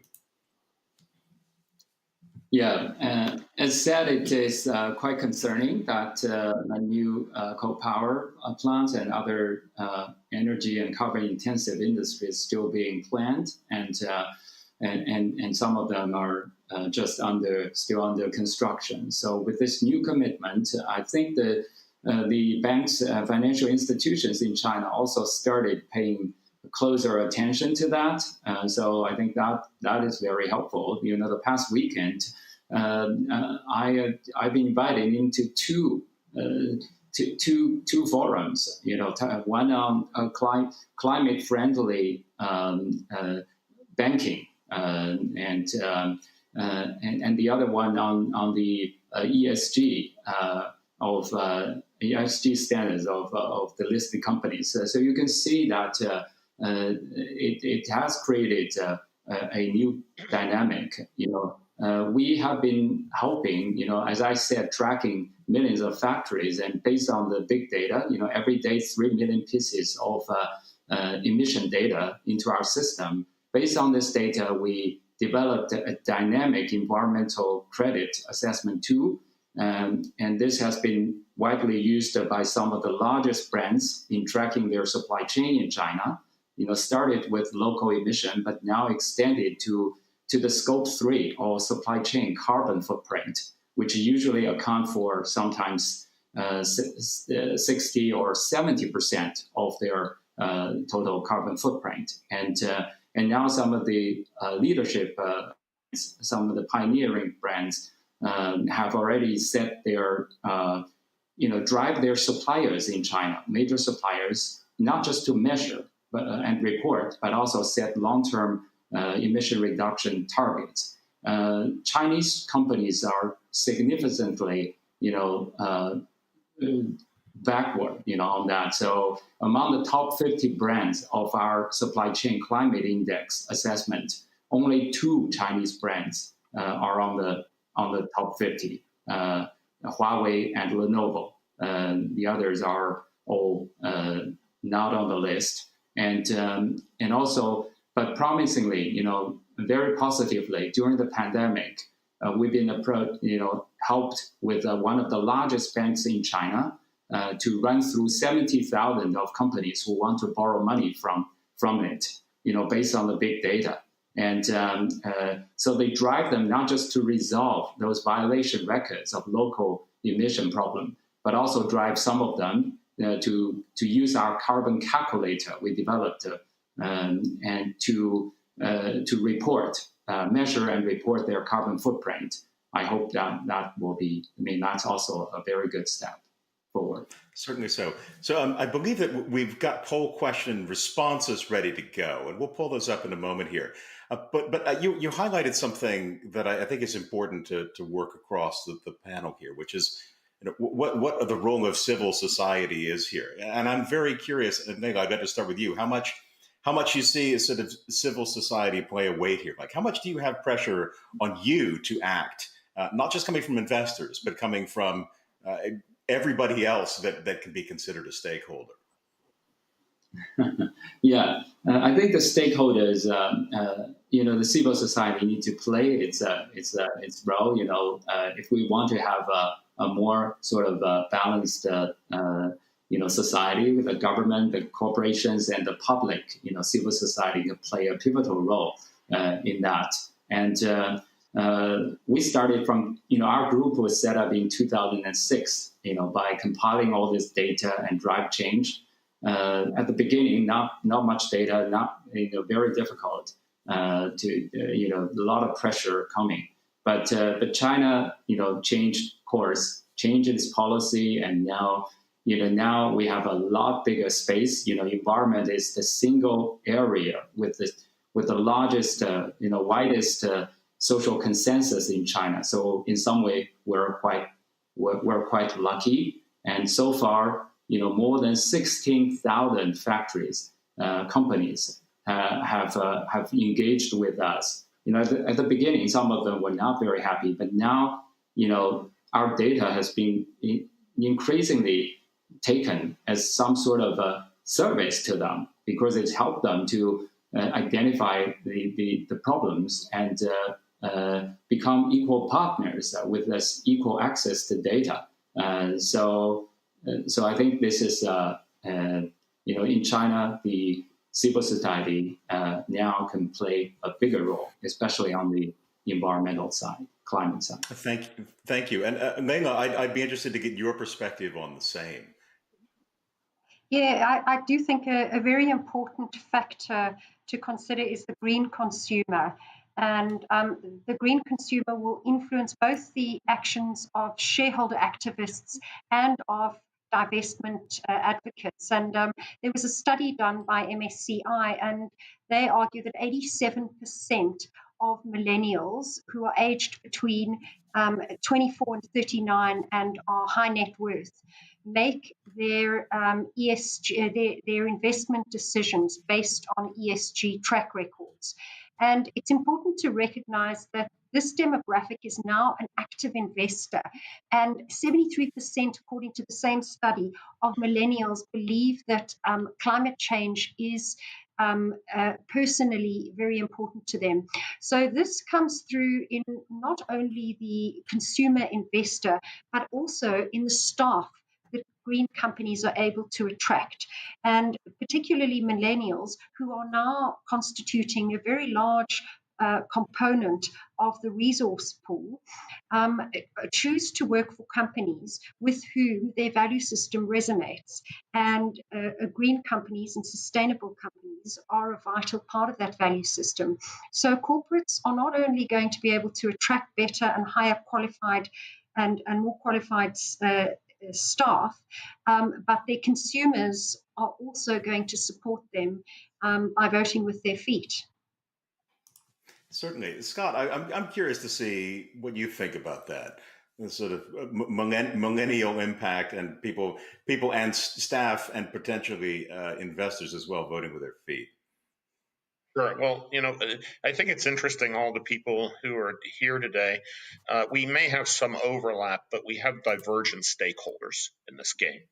And, as a fiduciary in the asset management business who represents other fiduciaries, there is no direct mandate by most holders of capital to adjust their investment portfolios based on an ESG standard.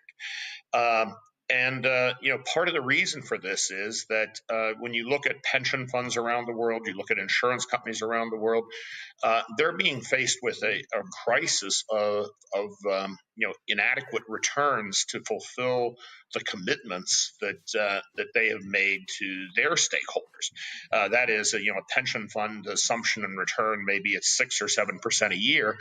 And so the idea that I'm going to give up some economic return to step up and fulfill what may be a noble objective is not in my mandate. So, I understand what Leila's saying, and that is that there will eventually be, I think, a popular pressure to try to change this behavior. But the reality is that in a free market society, we are driven by everybody's own self-interest. And it's not in the self-interest of a lot of people to change these standards right now economically. And that's why, I think the whole question here hinges upon economic incentives to make us change our behavior. I mean, I can't argue with that whatsoever about economic incentives. I've got some poll results that have come through. So here we are. They're not terribly uneven, let's put it that way. So I said, when will the majority of global businesses have a public net zero emissions target? So we actually have a surprising number to my mind that have said in the next 5 years. We've got another 40% that say by 2030. And then the remainder there saying never. And I'd be curious to get reactions from the field here. Noel, what do you think about that? Yeah, I'm more positive than that poll, and I am for a couple of reasons, and I'll share some of my own reasons for making this commitment. I think there are two ways to look at this and motivations for change. One, it's doing the right thing, and there are many stakeholders that are putting forward that argument. For society, for the environment, investors, our own colleagues, our customers.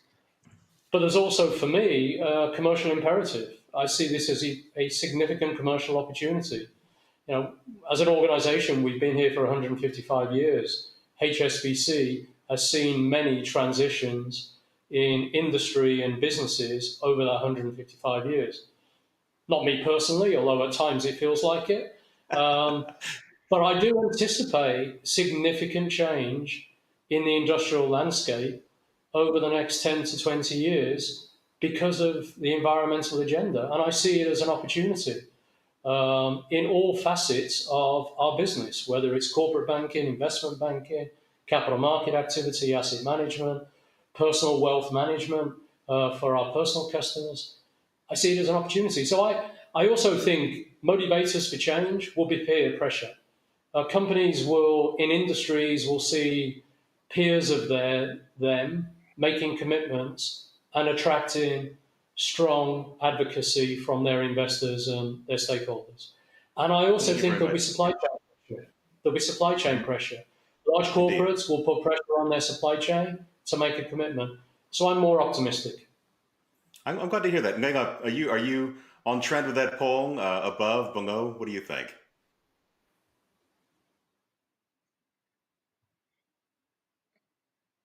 I'm afraid we've lost your sound for a moment there, Leila. There we are. Sorry about that. I think that the outcome will be varied across countries and sectors and industries.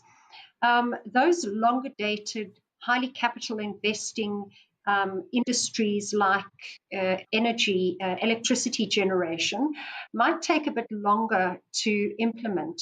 However, I do think that the major catalyst for change, or a major catalyst, in addition to what's already been said, is going to be technology. And the impact of technology is exponential. And I think that the COVID crisis will hasten the adoption of new technologies, which will replace, for example, the old traditional means of doing things. Some futurists are predicting that between 2025 and 2030, large oil companies will peak and then start to contract and reduce oil production. And I think that, unfortunately, we don't know what we don't know. And in technology, some of those changes are yet to unfold. And the confluence of the technology with the consumer and general citizen, private citizen advocacy is likely to hasten that transformation. I would add, it's not just the futurists who say this about oil demand. It's many times within the forecasts of the oil companies themselves. So it's moved from something quite fringe to something in many cases quite centered. Scott, I'm curious what you thought about that poll outcome. Well, it's interesting. I find the distribution being kind of a normal distribution. Right. Tells you like there really is no consensus here. And I love the one which said 2025 or after 2025. I guess, in the year 3000, we could get there.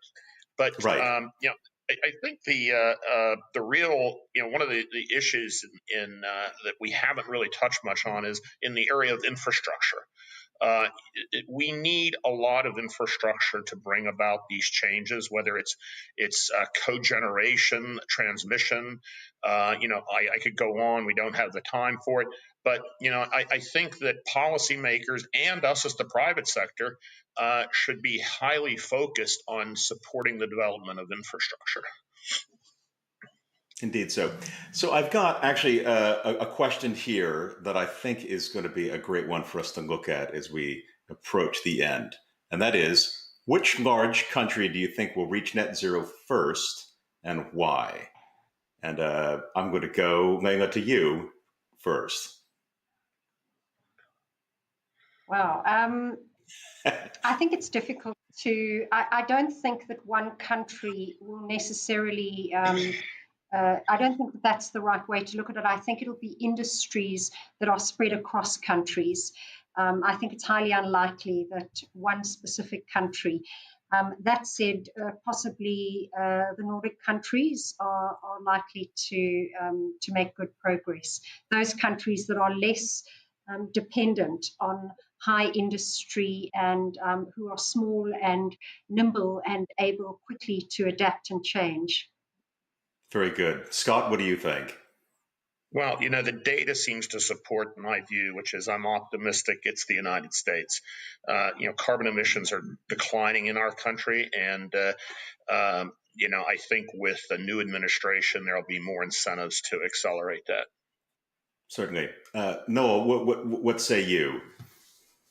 I would probably pick one of the European countries that are going to achieve it sooner because of the general commitment that Europe has had to this objective for longer. But it's for me, it's less about who crosses the line first. It's more about how the big carbon producing countries cross the line early, and not who gets there first. It's about impact on the overall environmental situation of the world rather than who's first. Very good. And Marjan, what say you? Yeah, I know it won't be my country, but I think what happened here matters to the rest of the world, because we do have 28% or more of the global total here. So I think it's so important for us to try to cut our emission, but hopefully we can work with those front runners, because they have the huge supply chain in China, many of them. So a quarter of our carbon footprint is actually for exporting. So we hope that we can all come to work together. We do our own part with our largest emitters, but in the meantime, try to collaborate. Marjan, thank you for that. And I think actually that is a superb place for us to end, which is on a note of collaboration and on a note of cooperation on this shared goal. Thank you very much for joining. Thank you. All right, Nat, thank you so much. Some great things to think about. Well, today's moment of culture, it is called Little Amal. It features a giant puppet at the heart of the walk, traveling 8,000 kilometers in support of refugees.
Chérie, je m'adresse à toi. Avec toi, chérie, la vie est belle.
What a moving and playful way to bring the world together on a really important issue. So thank you, everyone, for joining us for part one of day 3 of our Bloomberg New Economy Forum with a focus on climate. Do join us for the second portion of the discussion. That starts promptly at 7 p.m. Eastern Standard Time. And I will be back here tomorrow at 8 a.m. Eastern for the final session. Have a safe day, everyone.